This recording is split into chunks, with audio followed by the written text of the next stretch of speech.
ቢላዋ ሽንኩርት መክተፊያ ነው ለመረረው ደግሞ አንገት መቁረጫ እኔ ቲክቶክ ላይ ዩቲዩብ ላይ አንዳንድ የምናያቸው ሰዎች እኔ አማኑኤል ለህክምና ሄደው ሆስፒታሉ ለጊዜው ሞልቷል አልጋ እስኪለቀቅላችሁ ድረስ ቲክቶክ ላይ ጠብቁ ብሎ ያሰናበታቸው ይመስሉ እንደው በማርያም ይዣቸዋለሁ እንደ ማርያምን የምትወዷት ከሆነ ላይክ አድርጉልኝ ይሄ ማለት ምን ነው ስለ አይነ ብርሃን ስለ ማርያም በሳንቲም ጣሉልኝ ከማለት የተለየ አይደል 12 ሰዓት ተነስታችሁ በሰላም አሳድረኝ የምትሉት እኮ እግዚአብሔር ነው ቲክቶካችሁን እኮ ነው ቤተክርስቲያን መስራት ህንጻ ቤተክርስቲያን መስራትና ትዳር ማቋቋም አንድ ናቸው በቤተክርስቲያን ትምህርት ብዙ ዝግጅቶች ቢኖሩም ዋናዎቹ 5 ዝግጅቶች ናቸው ዛሬ ባልና ሚስት አንድ አልጋ ላይ ተኝተው እሷ በሌላ ቲክቶክ እሱ በሌላ ቲክቶክ ሁለቱም አንድ አልጋ ላይ ተኝተው እሱ አሜሪካ እሱ ኢትዮጵያ ነው ያሉት ይገርም በትዳር ውስጥ ሲኖሩ ባልና ሚስት ምንድነው የሚፈልጉት ሃይማኖታዊ ግዴታቸው ምንድነው መንፈሳዊ ግዴታቸው ምንድነው እዛ ቲክቶክ ስትጎረጉር ቲክቶክ ላይ አይነን ስታፈጥ ሚስትህ እንዳታመልጥ ባልሽ እንደ ትዳርሽ ልጆቻችሁ እንዳያመልጧችሁ ቤተክርስቲያን ሄጄ ትዳርን ስፈጽም ጋብቻን ስፈጽም ምን አይነት ሃይማኖታዊ ግዴታ ነው የተረከብኩት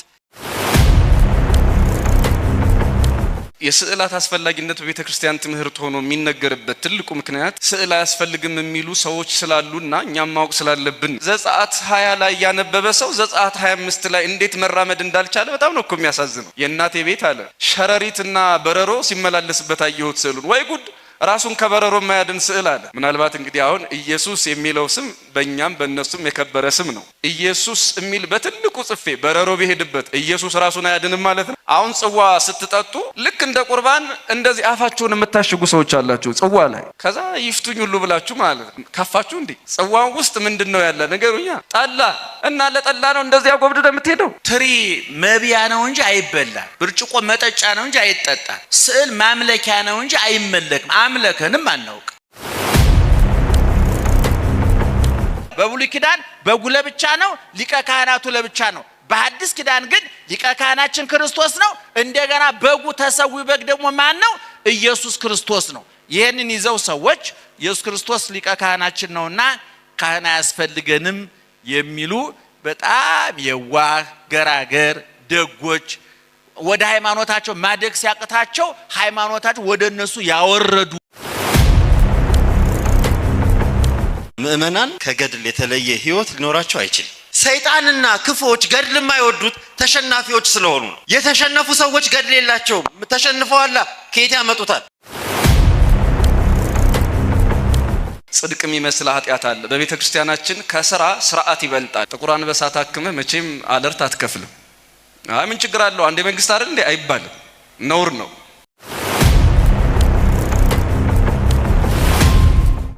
ኢየሱስ ክርስቶስ ሊቀ ካህናት መባሉ እንዴት እንደሆነ እንዲያብራሩልን ለጎብኝት ነው እናንተ ለመጎብኘት ልባችሁን አንቆ እግራችሁ አይነሳ እንዴት ዋላችሁ ኧረ እንዴት ዋላችሁ የሰበሰበን የሚመክረን የሚያስተምረን ምስጢርና ጥበብ የሆነ አባታችንም አምላካችንም እግዚአብሔር ስለ አደረገን ነገር ሁሉ ክብርና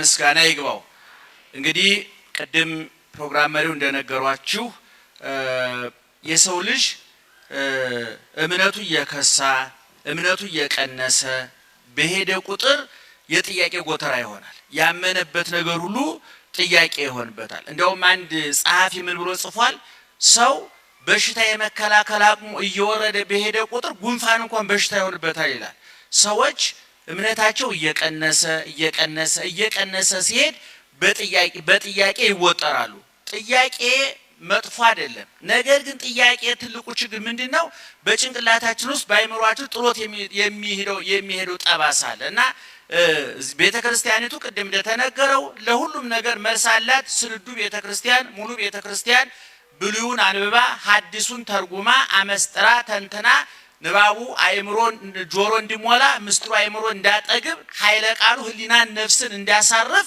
አድርጋ ያመሰጠረች ቤተክርስቲያን ናት ከኛ በፊት የነበሩ ብዙ ብሩሃን አይንት አይናማ የሚባሉ ሊቃውንት ነበሩ እነዚያ የጻፉትን ያስቀመጡትን ሞቅ እያደረግን ነው የምናቀርብላችሁ። እኛ አዲስ ወጥ አንሰራም፣ አዲስ ድግስም አንደግስም። የተደገሰውን እያሞቅን ነው የምናቀርብላችሁ።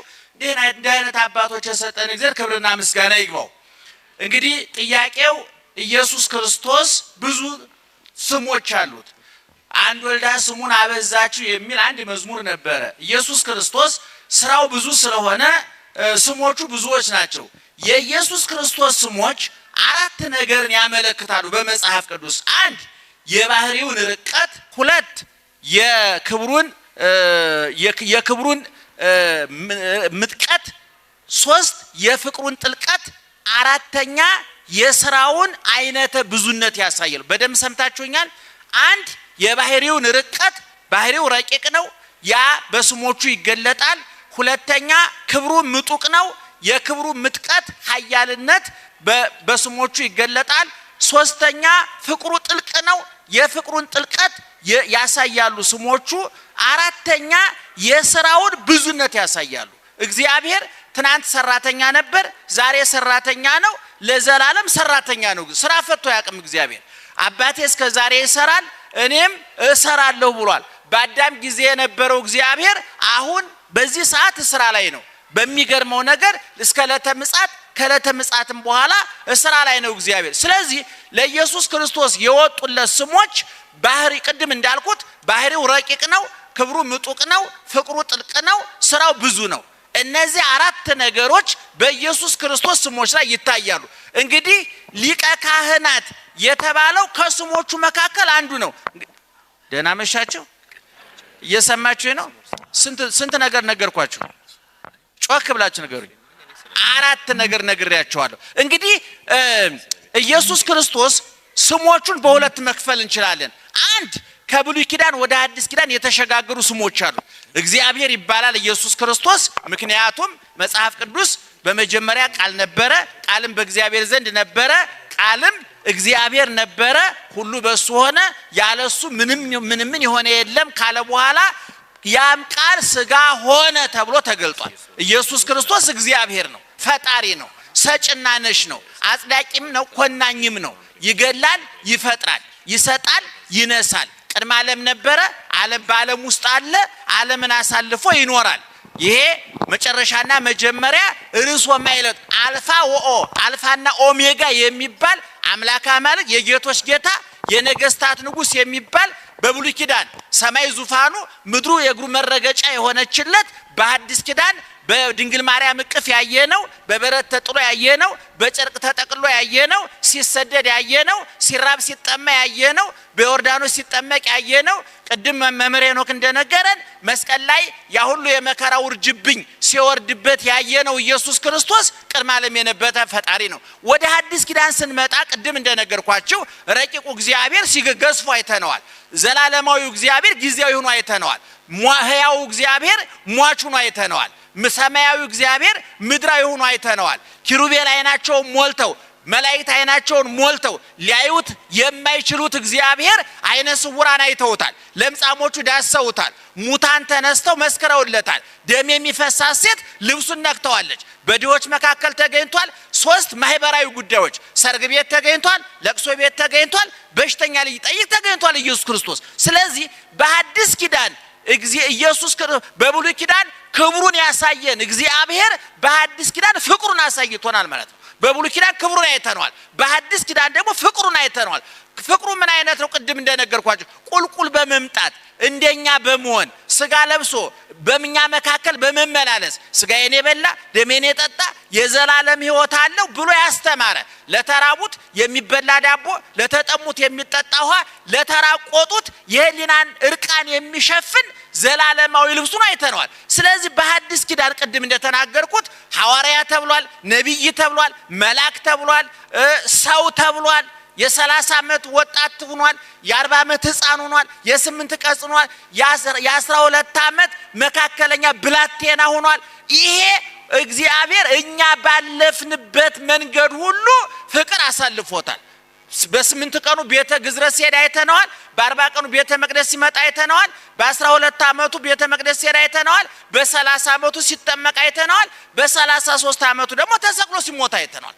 እኛ ዘመን የማይቆጠርለት እግዚአብሔር ዘመን ተቆጠረለት። በጊዜ የማይወሰን እግዚአብሔር በጊዜ ተወሰነ። በቦታ የማይወሰን እግዚአብሔር በቦታ ተወሰነ። በሁኔታዎች ውስጥ የማያልፈው እግዚአብሔር በሁኔታዎች ውስጥ አለፈ። ተገረፈ፣ ተራበ፣ ተጠማ፣ አዘነ፣ ተደሰተ፣ ፈራ፣ ጾመ፣ ጸለየ፣ ሰገደ፣ ተኛ ተብሎ ለኛ የሚነገሩ ቃላት ተነግሮለታል። ማንን ስለሚወድ ነው? ምእመናን ጮክ ብላችሁ ንገሩኝ። ማንን ስለሚወድ ነው? እኛን ስለሚወድ እና አሁን ቅድም የተጠየቀው ጥያቄ ይሄን የሚያሳይ ነው። ኢየሱስ ክርስቶስ በዕብራውያን ምዕራፍ 3 ቁጥር 1 ላይ ሐዋርያው ቅዱስ ጳውሎስ ሊቀ ካህናት ብሎታል። ሊቀ ካህናት ማለት የካህናት አለቃ ማለት ነው። ይሄን ለመረዳት ብሉይ ኪዳን ማጥናት ያስፈልጋል፣ ማወቅ ያስፈልጋል። በብሉይ ኪዳን ሊቀ ካህናት የሚባል ነበረ። ምን ነበር አልኳችሁ? ሊቀ ካህናት የሚባል ነበረ። ያ ሊቀ ካህናት በሕዝቡና በእግዚአብሔር መካከል አገናኝ ነው። በደንብ ስሙ ምእመናን። ይሄ ወደ ኢየሱስ ክርስቶስ ስናመጣው እንድትረዱ ነው የምንለው። በብሉይ ኪዳን ኢየሱስ ክርስቶስ ከመወለዱ በፊት በዘመነ ኦሪት ሊቀ ካህናቱ ምንድነው ስራው? በዕብራውያን 5 ከቁጥር 1 ጀምሮ ተጽፏል። መጽሐፍ ቅዱስ አለ እዚህ? አቤት የለም። ጠመንጃ ሳይይዙ የዘመቱ ወታደሮች። እሺ ስልክ ላይ ያነቡልኝ። ዕብራውያን 5 ከቁጥር 1 ጀምሮ። ደህና መሻችሁ። እየወጣ ነው። እሺ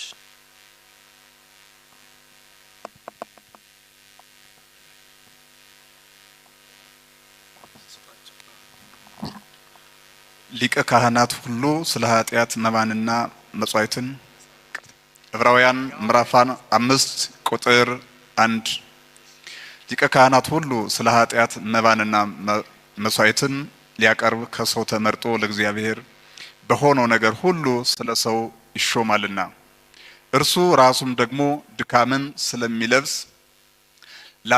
ላልተማሩትና ለሚስቱት ሊራራላቸው ይችላል።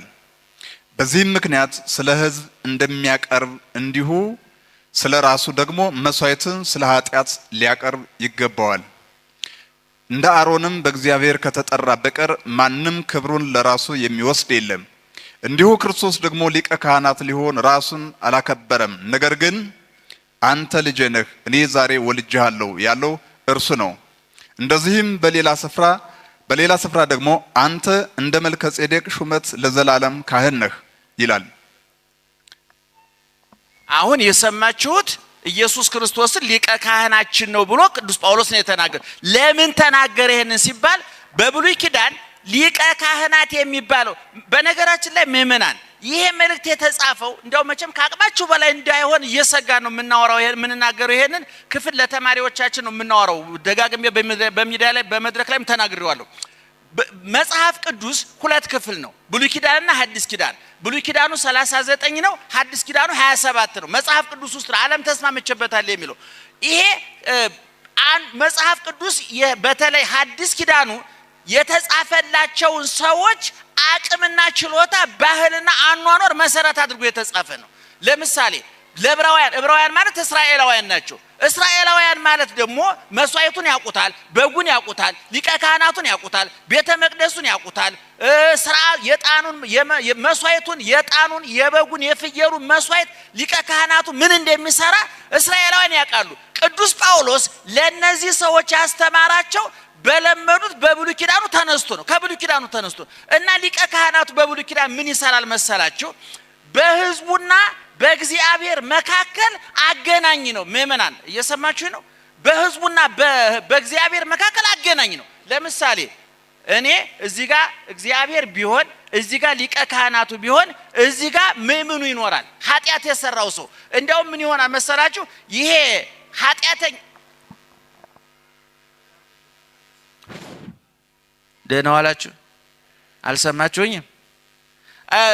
ሊቀ ካህናቱ ቅድም እንደነገርኳችሁ በእግዚአብሔርና በሕዝቡ መካከል አገናኝ ነው።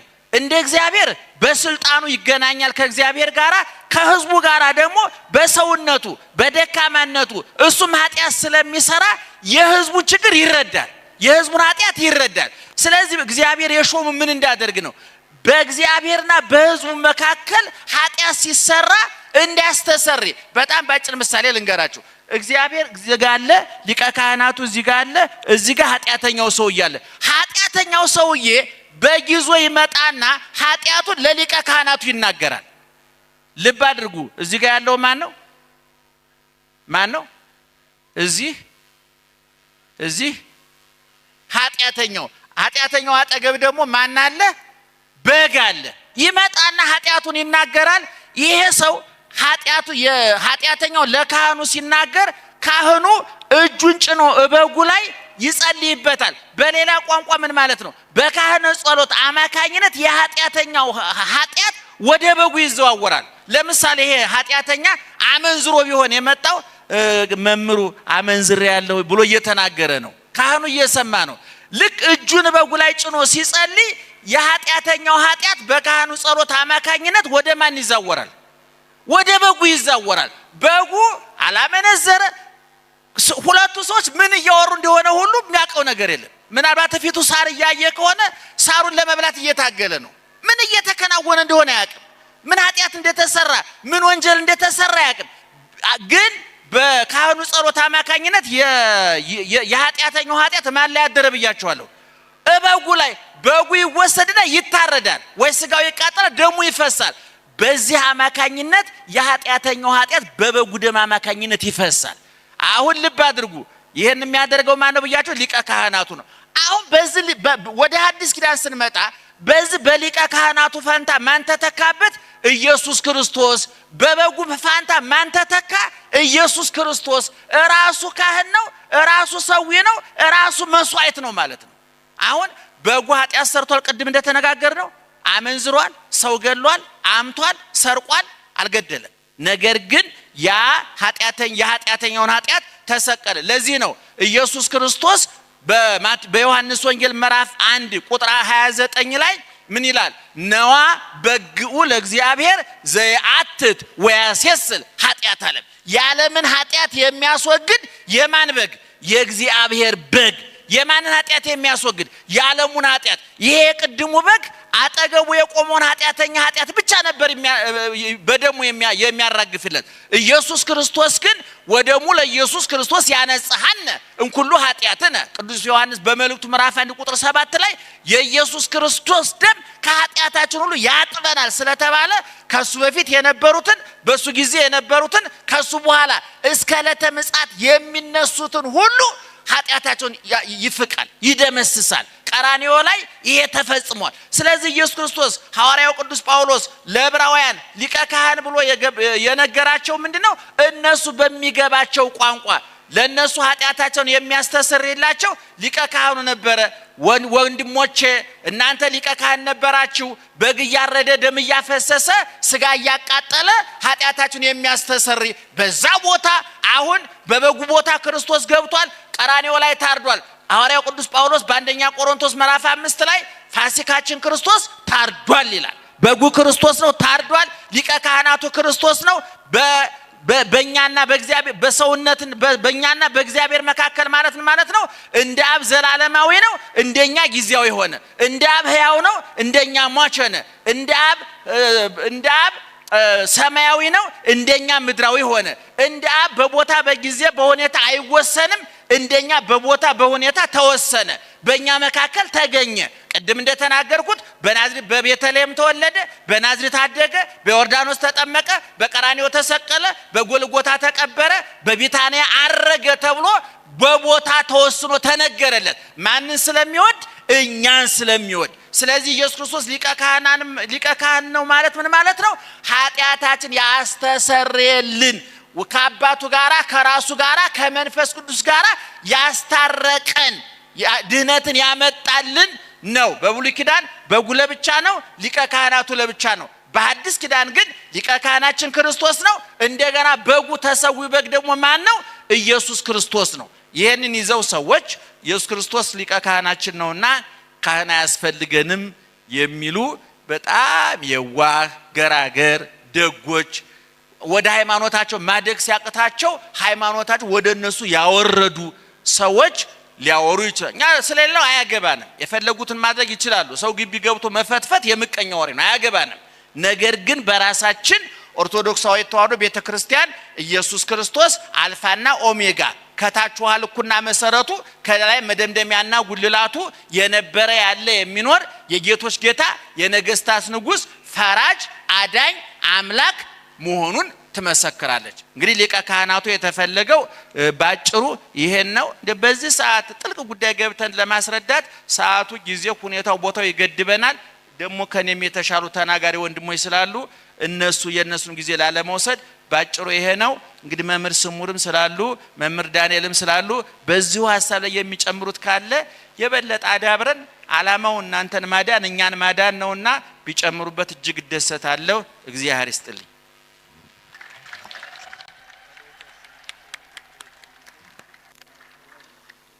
የኔታን እጅግ አድርገን እናመሰግናለን። የሰጡት ማብራሪያ እውነት ለመናገር ምንም ጭማሪ የሚያሻው አይደለም። ሁላችንም በቂ ግንዛቤ እንዳገኘን እርግጠኛ ነን። በድጋሚ ቃለ ሕይወት ያሰማልን። ወደ ጥያቄዎቻችን ነው የምንመለሰው። ከኔ በስተግራ ደግሞ መምህር ዳንኤል ሰይፈ ሚካኤል አሉ።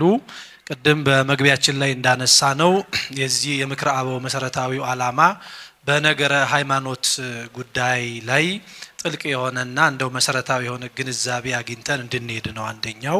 ሁለተኛው ደግሞ ማህበራዊ ህይወታችንን በተመለከተ ደግሞ የምንኖረው እዚህ ምድር ላይ እንደመሆኑ መጠን አንዱ በትዳር ዓለም ውስጥ የምንኖር ደግሞም ነገ ከነጎዳ ወደዚህ ህይወት ውስጥ እየመጣን ያለን ደግሞ በትዳር ዓለም ውስጥ ሆነን ደግሞ ልጆች እያሳደግን ያለን ኖራለንና ሁለተኛው ደግሞ እይታችን ወደዚያ ይወስደናል ወደ ማህበራዊ ህይወታችን። በዚህ ውስጥ አንዱ የምናየው የጋብቻን ህይወት ነው።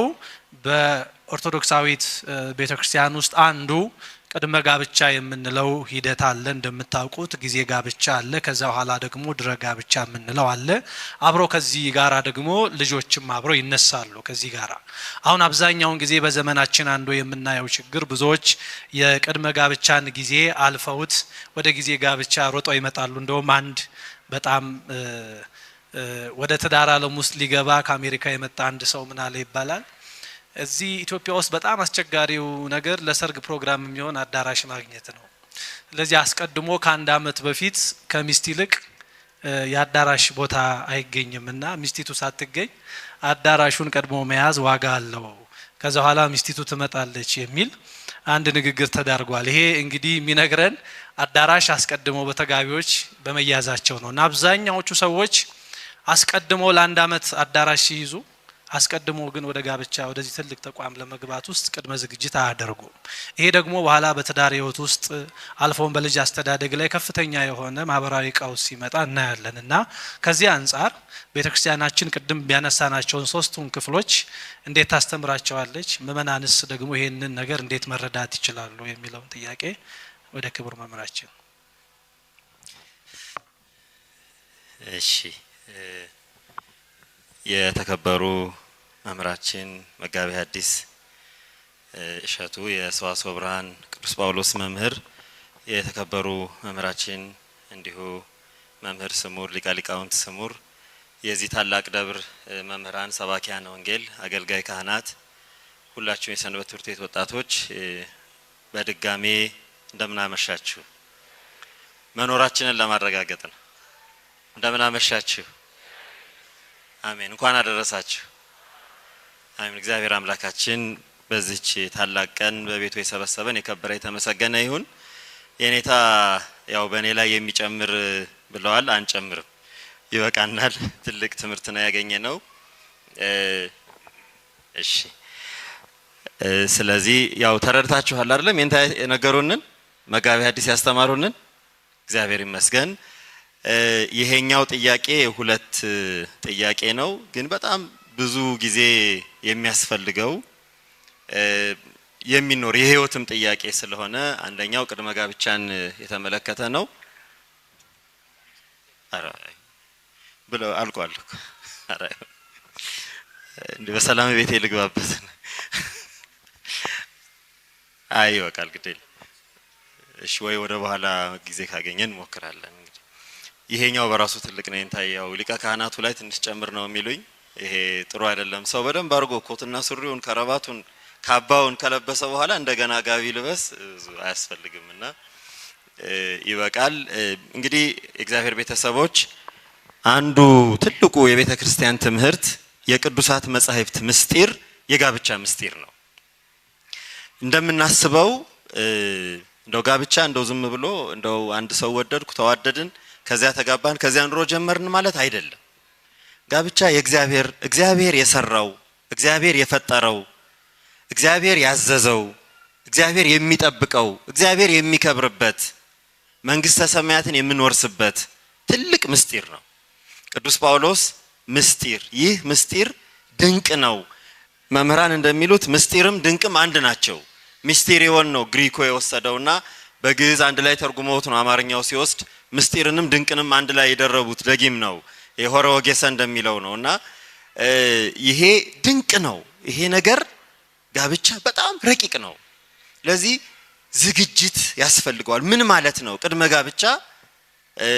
ቀሲስ ዮናስም ሲነግሩን ቅድመ ጋብቻ፣ በጋብቻ ጊዜ ደግሞ ጊዜ ጋብቻ፣ እንደገና ድህረ ጋብቻ እነዚህ የተለያዩ ነገሮች ናቸው። አሁን ትልቅ ካቴድራል እዚህ ትልቅ ህንጻ እየሰራን ነው አይደለም? ቡልቡላ መድኃኔዓለም አሁን ያለንበት ደረጃ ቤተ መቅደሱ የሚታነጽበት ለቤተ ክርስቲያን አገልግሎት ለመዋል የሚሄድበት ሂደት ነው። አሁን ያለው ድንጋይ የምትሰበስቡት ሲሚንቶ የሚገዛው ብረት የሚገዛው አሸዋ እንደገና ጠጠር እንደገና ደግሞ ያው ይሄ ሁሉ የበር የምን ጉዳይ ቤተ መቅደሱ ቤተ መቅደስ ከመሆኑ በፊት እግዚአብሔር የሚመለክበት ቅዱስ ሥጋው ክቡር ደሙ የሚፈተትበት ምስጢረ መለኮት ለምእመናን የሚነገርበት ሀብተ መንፈስ ቅዱስ የሚታደልበት ንስሐ ቄደር እነዚህ ሁሉ የሚደረግበት ከመሆኑ በፊት የሚደረገው ማለት ነው። ይሄ ቤተ መቅደሱ ከመባረኩ በፊት ያለው ነው። ከዚያ በሊቀ ጳጳሱ ወይም በቆሞሱ ተባርኮ የሚቀደስበት ሲሆን ደግሞ ያን ጊዜ ያ ቡራኬው ያ ስርዓቱ እንደ ጊዜ ጋብቻ ማለት ነው። ከዚያ በኋላ ደግሞ አገልግሎት ስንፈጽምበት እንዲህ ተሰብስበን ስንማርበት ስንቆርብበት ያ ደግሞ ድህረ ጋብቻ እንደምንለው ማለት ነው። ቤተ ክርስቲያን መስራት ህንጻ ቤተ ክርስቲያን መስራትና ትዳር ማቋቋም አንድ ናቸው። እግዚአብሔርን ለማምለክ ነው። በውስጡ የሚሰራው ስራ ነው የሚለያቸው። ጋብቻ በራሷ ምን ትባላለች? ትንሿ ቤተ ክርስቲያን ይባላል። ትንሿ ቤተ ክርስቲያን ቅዱስ ዮሐንስ አፈወርቅ ሚክሮ ቸርች ትንሿ እግዚአብሔር የሚከብርባት ማለት ነው። ያንንም የቅዱስ ጳውሎስን መልእክት በቤት ላለች ቤተ ክርስቲያን ያለውን ወስዶ ነው እንግዲህ ይሄን ያለው ማለት ነው። ስለዚህ ጋብቻ ውስጥ ለመግባት ዝግጅት ያስፈልጋል። የተለመዱት በደንብ አድርጋችሁ መምህራንን አባትና እናትን ሁሉ ሳይቀር ከኛ በፊት በትዳር ትልቅ ጸጋን በረከትን ያገኙ ሰዎችን ሁሉ ሳይቀር ምን ጠይቃቸው እነዚህን ዝግጅቶች ነው። በቤተ ክርስቲያን ትምህርት ብዙ ዝግጅቶች ቢኖሩም ዋናዎቹ 5 ዝግጅቶች ናቸው። ዋናዎቹ የመጀመሪያው አካላዊ ብቃት። ቤተ ክርስቲያን ሰዎችን ወደ ጋብቻ በተክሊል አክብራ እንዲጋቡ ስትፈቅድ መጀመሪያ የምታየው ለጋብቻ ብቁ መሆናቸው መጀመሪያ የሚታየው አካላዊ አቅመ አዳምና አቅመ ሔዋን ነው። ለአቅመ አዳምና ለአቅመ ሔዋን ያልደረሱ ሰዎች ወደ ጋብቻ አይመጡም። ምንም ሀብት ቢኖራቸው ከቤት የወረሱት ከአባት ከእናት የወረሱት ሀብት ቢኖር የተትረፈረፈ ጸጋ ቢኖር ሃይማኖታቸው ቢመሰከር ሰው ሁሉ ቢወዳቸው እድሜያቸው ካልደረሰ ወደ ጋብቻ አይመጡም፣ አይፈቀድም። የመጀመሪያው መሰረታዊ ነገር አካላዊ ዝግጅት ነው። ብቁ መሆን፣ በአካል ብቁ መሆን ያንን የትዳር ህይወት ወጥቶ ወርዶ ወልዶ ከብዶ ለመፈጸም የሚያስችል አካላዊ ብቃት ያስፈልጋል። ያ የእድሜ ደረጃ መድረስ ማለት ነው። ይሄ አንዱ የቅድመ ሰው ለነገሩ ለዚያ ደረጃ ካልደረሰ ሰው ጋብቻ የሚባለው ነገር ራሱ አይገባው። ለአቅመ አዳምና ለአቅመ ሔዋን ካልደረሰ ትዳር የሚባለውን በፈለጋችሁት መንገድ ብታስተምሩት አይገባው። አካሉ እድሜው መድረስ አለበት። የመጀመሪያው ዝግጅት እድሜያችን ደርሷል ወይ? ያለ እድሜያችን ሌላው ይቅርና ምን እንደሚደረግ ልንገራችሁ። በምዕራባውያኑ ዘንድ ከ18 ዓመት በታች ያሉ ልጆች የማያዩዋቸው ፊልሞች አሉ። የማያዩዋቸው ፊልሞች አንዱ ትዳርን የሚመለከቱ ነገሮች አዩ፣ ምክንያቱም አይገባቸው አይሆንማ። ያለ እድሜ የሚሰጥ ነገር አይኖር። የመጀመሪያው ዝግጅት እንግዲህ ምንድነው ብያለሁ? አካላዊ ዝግጅት፣ በእድሜ ብቁ መሆን፣ የትዳርን ኃላፊነት ለመሸከም ባል ሚስቱን ሚስቴ ብሎ ለመቀበል የሚችልበት፣ ሚስትም ባሏን ባሌ ብላ መቀበል የምትችልበት፣ ህይወታቸውን አጋርተው ገና አፈር ፈጭተው ውሃ ተራጭተው ድንጋይ ከምረው ሳይጨርሱ ትዳር ውስጥ ገብተው እንደገና ጨዋታ ይመስላቸዋል ትዳር። ያ መሆን የለበት። የመጀመሪያው ዝግጅት አካላዊ ዝግጅት። ሁለተኛው ዝግጅት መንፈሳዊ ዝግጅት። መንፈሳዊ ዝግጅት ትዳር ሃይማኖታዊ ሂደት ነው። ማህበራዊ ጉዳይ ቢኖረውም ቤተክርስቲያን በተክሊል ስትፈጽመው ምስጢር አድርጋ እግዚአብሔር የሚከብርበት፣ እግዚአብሔር የሚመለክበት፣ ልጆች መጪው ትውልድ የሚታነጽበት ስለሆነ መንፈሳዊ ዝግጅት ያስፈልገዋል። ይሄ መንፈሳዊ ዝግጅት ምንን ያካትታል? እግዚአብሔር በትዳር ውስጥ ምን ይፈልጋል? በትዳር ውስጥ ሲኖሩ ባልና ሚስት ምንድነው የሚፈልጉት? ሃይማኖታዊ ግዴታቸው ምንድነው? መንፈሳዊ ግዴታቸው ምንድነው? እንግዲህ የሚገርማችሁ የእግዚአብሔር ቤተሰቦች በመጽሐፍ ቅዱስ በጣም ተብራርተው በሕግ በስርዓት በምሳሌ በቡራኬ በጣም ተዘርዝረው ከተማርናቸው ከተቀመጡልን ትምህርቶች ውስጥ ትልቁ አንዱ የትዳር ትምህርት ነው። በኦሪት ያለው በሐዲስ ተደግሞ እንዳይናወጥ እንግዲህ ባልና ሚስት አንድ ናቸው። ሰው አባትና እናቱን ይተዋል፣ ከሚስቱም ጋር አንድ ይሆናል። እግዚአብሔር አንድ ያደረገውን ሰው አይለይ። ኦሪትም ሐዲስም የተባበሩበት ሕግ ነው። በብሉይ ኪዳንም ትዳር በብዙ ክብር ነው የተቀመጠው። በሐዲስ ኪዳንም ቅዱስ ጳውሎስ ክቡር አውስቦ ትዳር ጋብቻ በሁሉ ዘንድ የከበረ ይሁን፣ በሁሉ ዘንድ በማንም ዘንድ አይርከስ። ጋብቻ ክቡር ነው፣ አልጋውም ቅዱስ ነው ብሎ ቅድስናውን በረከት የሚያስገኝ መሆኑን በሐዲስም በብሉይም የተነገረ ነው። እንደገና በብሉይም እግዚአብሔር ባርኮታል፣ በሐዲስም ጌታችን ክብር ይግባውና መድኃኔዓለም መድኃኒታችን ኢየሱስ ክርስቶስ የተአምራቱ ሁሉ በኩር አድርጎ በመዋዕለ ስብከቱ ከቆሮንቶስ በረሃ ዲያብሎስን ድል አድርጎ ወንጌልን ሲመሰርት መጀመሪያ ተአምር ያደረገው በዶኪማስ ቤት በቃና በገሊላ ውስጥ ባለች ቃና በምትባል ቦታ ትዳርን ባርኮ ነው፣ ሕይወትን ለውጦ ነው። እንግዲህ ተመልከቱ፣ ይሄ ሁሉ ትምህርት በቅዱሳት መጻሕፍት የተባበረበት ልዩ ምስጢር ቢኖር የትዳር ምስጢር ነው። ስለዚህ ሃይማኖታዊ ነገሩን በሚገባ ማወቅ፣ በትዳር እግዚአብሔር እንዴት ነው የሚመለከው? ቤተ ክርስቲያን ሄጄ ትዳርን ስፈጽም ጋብቻን ስፈጽም ምን አይነት ሃይማኖታዊ ግዴታ ነው የተረከብኩት? ሃይማኖታዊ ግዴታ አለው በውስጡ። ያን ሃይማኖታዊ ዝግጅት ያስፈልጋል። በትዳር ውስጥ አታመንዝር፣ ታማኝነት እንዲኖር ማድረግ፣ እግዚአብሔርን በጋራ ማምለክ፣ ራስን መስጠት በሃይማኖት ትዳር ሲተረጎም ይሄ ትርጉም ከሃይማኖት የተወሰደ ትርጉም ነው። ጋብቻ ማለት በአንድ ወንድና በአንዲት ሴት መካከል እስከ እድሜ ልክ ፍጻሜ እስከ እድሜ ፍጻሜ ድረስ ሕይወትን ተጋርተው የሚኖሩበት ምስጢር ነው ይላል ጋብቻ። ይሄ የሃይማኖት ትርጉም ነው። ሃይማኖታዊ ትርጉሙን በሚገባ ማወቅ ያስፈልጋል። በትዳር ውስጥ ስንኖር ሃይማኖታዊ ግዴታ ነው እየፈጸምን የምንኖረው። ስንቻቻል፣ ስንግባባ፣ ስንዋደድ እግዚአብሔርንም እያስደሰትን ነው። ሰውን ብቻ አይደለም እያስደሰትን ያለ ነው። የራሳችንን ሕይወት ብቻ አይደለም እየጠበቅን ያለ ነው። እግዚአብሔርንም እያመለክን ነው። በትዳር ውስጥ ያለች ፍቅር የእግዚአብሔር ፍቅር ናት። ያ እንደውም ቅዱስ ዮሐንስ አፈወርቅ መስዋዕትነት ሁሉ ይለዋል። መስዋዕትነት ነው፣ ራስን አሳልፎ ለሰው መስጠት ነው። ትልቅ ሰማዕትነት ነው ትዳር ጋብቻ። ይሄንን ሃይማኖታዊ ግዴታ አስቀድሞ ማወቅ ያስፈልጋል። ምክንያቱም በሃይማኖት በእግዚአብሔር ፊት በመንበሩ ፊት ቆሞ መሐላ ገብቶ የተፈጸመ ጋብቻ አይፈርስም። ትዳርን ማፍረስ ቤተክርስቲያን እንደማፍረስ ነው። ያለ ዝሙት ምክንያት ማንም ትዳሩን እንዳያፈርስ በአዲስ ኪዳን ተደንግጓል። ይሄንን ግዴታ ማወቅ ያስፈልጋል። ሃይማኖታዊ ግዴታ። ትዳር የሚፈርስ ቤት አይደለም፣ እግዚአብሔር የሚከብርበት ቤት።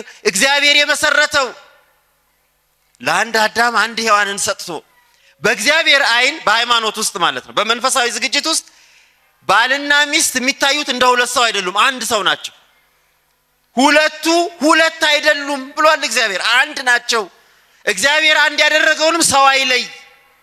ይሄ ሃይማኖታዊ ምስጢር ነው። ይሄንን ማወቅ ያስፈልጋቸዋል። ወጣቶች ወደ ትዳር ሲገቡ የሚያገቡት ወንድ ወይም የሚያገባት ሴት ለዘላለም እስከ እድሜ ፍጻሜው ድረስ ከእርሱ ጋር የምትኖር ዘላለማዊ ጥምረት መሆኑን በሃይማኖት ምስጢር ማወቅ አለባቸው። አይ በቃ ግድ የለም ሞክረዋለሁ፣ ከሆነኝ ይሆነኛል፣ ካልሆነ ደግሞ እፈታዋለሁ፣ ካልሆነች እፈታታለሁ ተብሎ የሚገባበት አይደለም። ይሄ ሃይማኖታዊ ነገር በሚገባ መታወቅ አለበት። ከዚያ ደግሞ በዚህ ውስጥ ይሄ የጸና ትዳር የክህነት መሰረት ነው። ቀሳውስት እንደ ወንድማችን እንደ ቀሲስ ዮናስ በትዳራቸው መሰረት ነው ቅስናን ያገኙት።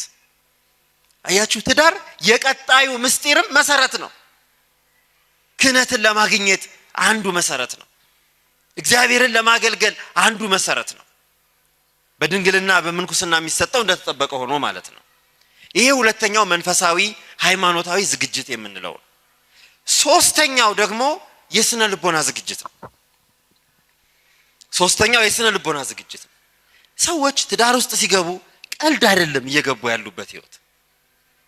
የትዳር ህይወት የሰማዕትነት ህይወት ነው ብለናል። ተቆጥቶኛልና ትቼው ሄዳለሁ፣ አኩርፋኛለችና ትቻት ሄዳለሁ የሚባል አይደለም። ጽኑ አእምሮን ይፈልጋል።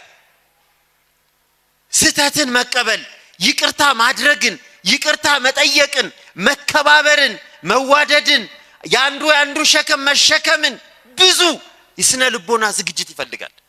ወደዚያ ሲገባ ሰው ልንሸከም፣ ሰው ልንጠቀም አይደለም። መጠቀምን ብቻ ፈልጎ አይደለም ሰው ትዳር መግባት ያለበት፣ ሰውም ሊጠቅምም የሰውን ቁስሉን ሊሸከም ድካሙን ሊሸከም። አዳም ከእንቅልፉ ሲነቃ ሔዋንን አገኘ። ከዚያ በኋላ ሲያያት አንድ ነገር ተናገረ። ይቺ አለ ከስጋዬ ስጋ ከአጥንቴ አጥንት ስለሆነች ሴት ትባል አለ። ምን ማለት ይመስላችኋል? ከስጋዬ ስጋ ከአጥንቴ አጥንት ማለት አስባችሁ ታውቃላችሁ? እንደኔ አይነት ስጋ ያላት እንደኔ አይነት አጥንት ያላት ብቻ ማለት አይደለም። በዕብራውያን ልምድ በሂብሩ በዚህ በዕብራውያን ቋንቋ ስጋ ማለት ደካማ ነው፣ አጥንት ማለት ደግሞ ጠንካራ ነው። የስጋዬ ስጋ የአጥንቴ አጥንት ናት ሲል እንደኔ ደካማ እንደኔም ጠንካራ ናት። ድካሜም ድካሟ ነው፣ ጥንካሬም ጥንካሬዋ ነው ማለት ነው። የባህሪ አንድነቱን የተፈጠረበትን ስነ ፍጥረት አንድነት መግለጫ ነው። ልዩነት የለም በስነ ፍጥረት ማለት ነው። ብዙ እነዚህ ነገሮች በሚገባው ቀን አንዳንድ ሰው ትዳርን የሚፈልገው ደካማ ጎኑን ለመሸፈን ይሆናል። ይሄ ተሳሳተ ግምት ነው። አንዳንዱ ሰው ትዳርን የሚፈልገው የሌለውን ለማሟላት ይሆናል። ይሄም ትክክለኛ አይደለም። ትዳር ሁሉንም ነገር ሙሉውን ሰው መቀበል፣ ሙሉ ራስን ለሰው አሳልፎ ለትዳር አጋር አሳልፎ መስጠት ነው። በትዳር ውስጥ ያለ ነገር በሙሉ የጋራ ነው። የጋራ ነው። ምንም ነገር የኔ ወይም ያንተ የሚባል አይደለም። ሁሉም የጋራ ነው። አልጋው የጋራ ነው፣ ቴሌቪዥኑ የጋራ ነው፣ ወንበሩ የጋራ ነው፣ ኩባያው የጋራ ነው፣ ብርጭቆ የጋራ ነው። ሁሉም የጋራ ነው። የኛ ነው የሚባለው ያንን የመቀበል ስነ ልቦና ያስፈልጋል። ትዳር ትልቅ ተቋም እንደመሰረትን አይምሮአችን ውስጥ ዝግጅት ይፈልጋል። ከዚያ በኋላ ያሉ ማናቸውንም ሸክሞች ለመሸከም ማናቸውንም መሐላው ላይ ምንድነው የተቀመጠው? በድካሙ በህመሙ ከሞት እስከ ሞት ድረስ ከሱ ጋር ልሆን ብለው ነው መሐላ የሚገባው። ይሄ ጠንካራ ስነ ልቦና ይፈልጋል፣ ቀልድ አይደለም። ወይም ደግሞ እንደው ዝም ብሎ ጊዜያዊ ነገር አይደለም። ይሄ ስነ ልቦናዊ ዝግጅት ይፈልጋል። አራተኛው ማህበራዊ ዝግጅት ነው። ትዳር የማህበረሰብ ዝቅተኛው መጀመሪያ ነው። ማህበረሰብ የሚጀምረው ከግለሰብ አይደለም። ማህበረሰብ የሚጀምረው ከሁለት ሰው ነው። ማህበረሰብ ስንል የሰዎች ህብረት፣ የሰዎች ትስስር፣ የሰዎች አንድነት የሚጀምረው ከትዳር ነው፣ ከቤተሰብ ነው፣ ከሁለት ሰዎች ነው። ስለዚህ ባለትዳሮች የማህበረሰብ አካል ከግለኝነት ወጥተው ማህበራዊ ሰዎች እየሆኑ መሆኑን ማሰብ ያለብን። በአሜሪካን ህግ ያላገባ ሰው ፕሬዝዳንት አይሆንም፣ አይቻልም። ማህበራዊ ሰው መሆን አለበት። አይምሮው ከግለሰብ የወጣ ከእኔ ብቻነት የወጣ ማህበራዊ ፍጡር መሆን፣ ማህበራዊ እሳቤ ያለው ሰው መሆን አለበት። ያንን ማህበራዊ ጉዳይ እንግዲህ ትዳር ሲመጣ ለቅሶ ቤት ሄዶ የማያውቀው ለቅሶ ይመጣል፣ ማህበር ይገባል፣ ሰበካ ጉባኤ ይመዘገባል፣ ንስሐ አባት ይያዛል። የማህበረሰብ አካል መሆን ያ ዝግጅት ያስፈልጋል። የመጨረሻው ብዙ ጊዜ አንዳንዴ እንደ ኃጢአት ሊቆጥሩት ይችላሉ አንዳንድ ሰዎች፣ አንዳንዴም ስለዚህ ሲነገር ስተት ሊመስል ይችላል። ትዳር አንዳንድ ጊዜ የመዋለ ንዋይ የኢኮኖሚ ዝግጅትም ይፈልጋል። ባለትዳሮች የሚኖሩት አየር ላይ አይደለም። ይከራዩም ይስሩም ቤት ያስፈልጋል። መኖሪያ ትዳርን የሚመሰሩ አብረው የሚኖሩበት የጋራ ህይወታቸውን የሚኖሩበት አካባቢ ቦታ፣ ትዳራቸውን የሚያቆዩበት ስራ፣ ለፍቶ ጥሮ ግሮ በእግዚአብሔር ቡራኬ ለመኖር የሚያስችል ሁኔታን መፍጠርም ዝግጅትን ይፈልጋል። እነዚህ ዝግጅቶች አሁን በጣም ከጊዜው ጥበት አንፃር በዝርዝር ምን ማለት እንደሆኑ አልገባሁበትም። ዋና ዋናዎቹን ነው ያነሳ ነው። በአንድ ምሳሌ ግን ትምህርቱን ልቋጭ። እቤታችሁ ስትሄዱ ስልካችሁ ላይ መጽሐፍ ቅዱስ ካላችሁ ጥሩ፣ እቤታችሁ መጽሐፍ ቅዱስ ካላችሁ ጥሩ፣ ከሌላችሁ በማንኛውም መንገድ ቅዱስ መጽሐፍን ይዛችሁ አንዲት ምዕራፍ ሙሉን እንድታነቡ ፈልጋለሁ። ኦሪት ዘፍጥረት ምዕራፍ 24 ኦሪት ዘፍጥረት ስንት አልኳችሁ? ኦሪት ዘፍጥረት ምዕራፍ 24 ምዕራፍ 24 እንድታነቡ። አብርሃም አረጀ ብሎ ይጀምራል። ሸመገለ፣ አብርሃም ደከመ። ስለ አብርሃምና ስለ ልጁ ይስሐቅ ነው ታሪኩ። ምን ማለት እንደሆነ አሁን የነገርኳችሁ ነገር ምን ማለት እንደሆነ በሚገባ ስለሚነግረን ነው። ሌላ ብዙ ምስጢርም ታገኛላችሁ። አብርሃም አረጀ፣ ባለሟሉን ጠራና እንግዲህ አንድ ነገር ላዝህ ነው፣ ልጄ በቅቷል፣ ለትዳር ደርሷል አለ ይስሐቅን። አያችሁ ምን ማለት ነው? ይስሐቅ ለአቅመ አዳም ደረሰ። ምኑን አየ ማለት ነው? አብርሃም አካላዊ ዝግጅቱ የሞላ የደረሰ መሆኑን አብርሃም አረጋገጠ። እስከሚያረጅ ድረስ ለምን ጠበቀ አብርሃም? ይስሐቅን ለመዳር አብርሃም እስኪያረጅ ድረስ ለምን ጠበቀ? የይስሐቅ ዕድሜ ምን እስኪሆን ድረስ? ትዳርን ለመሸከም ትዳርን ለመምራት ሙሉ እስኪሆን ድረስ አብርሃም አረጀ። አረጀ የምትለው ቃል ሆን ብላ የገባች ናት፣ እድሜን ለመግለጽ ነው። ስለዚህ ያንን ባለሟሉን ጠራና እንዲህ አለው፣ ሂድና ከነዚህ እኔ ካለሁባቸው ሰዎች ወገን ሳይሆን ከራሴ ወገኖች ሂድና ለልጄ ሚስት ፈልግ አለው። ለምንድን ነው ይሄን ያለው መሰላችሁ? አብርሃም የሚኖርበት አካባቢ የነበሩ ከነዓናውያን እና ሜዶን የሚባሉ ሰዎች እግዚአብሔርን አያውቁም። የሚያመልኩት ብዙ አማልክትን ነው።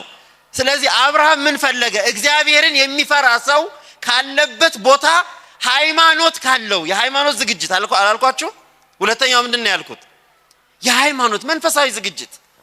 አብርሃም ምን ፈለገ? እግዚአብሔርን የማታመልክ ልጅ የልጁ ሚስት እንድትሆን አልፈለገም። እግዚአብሔርን ከማያውቁ ሰዎች ለልጁ እጮኛ ማምጣት አልፈለገም። ማልልኝ አለው። ተመልከቱ፣ ከነሱ እንዳታመጣ ውበታቸው ቢያምርህ፣ ሰውነታቸው ቁመናቸው ደስ ይብልህ፣ ለይስሐቅማ ለጌታዬ ለአብርሃም ልጅ የምትሆነው ይህች ነች ብለህ ሃይማኖቷ ጠማማ የሆነ እግዚአብሔርን የማታውቅ ቤተሰብ ያላት አምጥተህ አምልኮቱን እግዚአብሔር የገባልኝን ቃል ኪዳን እንዳታበላሽ ሄደህ ከራሴ ወገን ሩቅ አገር ሄዶ እግዚአብሔርን ከሚያውቅ ቤተሰብ ሚስት እንዲያመጣ። ይሄ መንፈሳዊ ሃይማኖታዊ ዝግጅት ያልኳችሁ። ያሎሌ በአብርሃም ጉልበት ስር ምሎ ለልጁ አባት እንግዲህ ያንተ ጸሎት ትርዳኝ ብሎ፣ አያችሁ ጸሎትህ ትርዳኝ ብሎ ሩቅ ሀገር ሄደ። በታማኝነት ለይስሐቅ ሚስት ሊፈልግ፣ ለጌታው ልጅ ለአብርሃም ልጅ ሚስት ሊፈልግ ሩቅ ሀገር ሄደ። አንድ ከተማ ያ የተባለበት ቦታ ደረሰ። እግዚአብሔርን የሚያውቅ የአብርሃም ቤተሰብ ወዳለበት፣ የእምነት ቤተሰብ ወዳለበት እዚያ ሲደርስ አሁንም ዝም ብሎ መንገድ ላይ ቆሞ ደስ የሚሉ ሴቶችን አልፈለገም። ምን አረገ መሰላችሁ? የሄደው የት ነው? የውሃ ጉድጓድ ቦታ ሄደ። ውሃ፣ ሴቶች ልጆች ውሃ የሚቀዱበት ቦታ። የዚህ ምሳሌ በኋላ ነግራቸዋለሁ። ግን ዋናው ምንድነው? እዚያ ቦታ ላይ ቆመና ጸሎት አደረገ። አሁን መንፈሳዊን አልጨረስኩ። የአብርሃም ሎሌ የአብርሃም ባለሟል እግዚአብሔርን ጠየቀ። ምን ብሎ ተሳለ? መጠየቅ ብቻ አይደለም፣ ስለትንም ተሳለ። ጥብቅ ጸሎትን ጸለየ። እግዚአብሔር አምላኬ ሆይ፣ የጌታዬ አምላክ ሆይ፣ አንተ ከአባቴ ከጌታዬ ከአብርሃም ጋር እንዳለ ከኔም ጋር ዛሬ ሁን። ለጌታዬ የምትሆነውን ልጅ ዛሬ ምረጥ አለ። መንፈሳዊ ዝግጅት ማለት ይሄ ነው። ትዳር።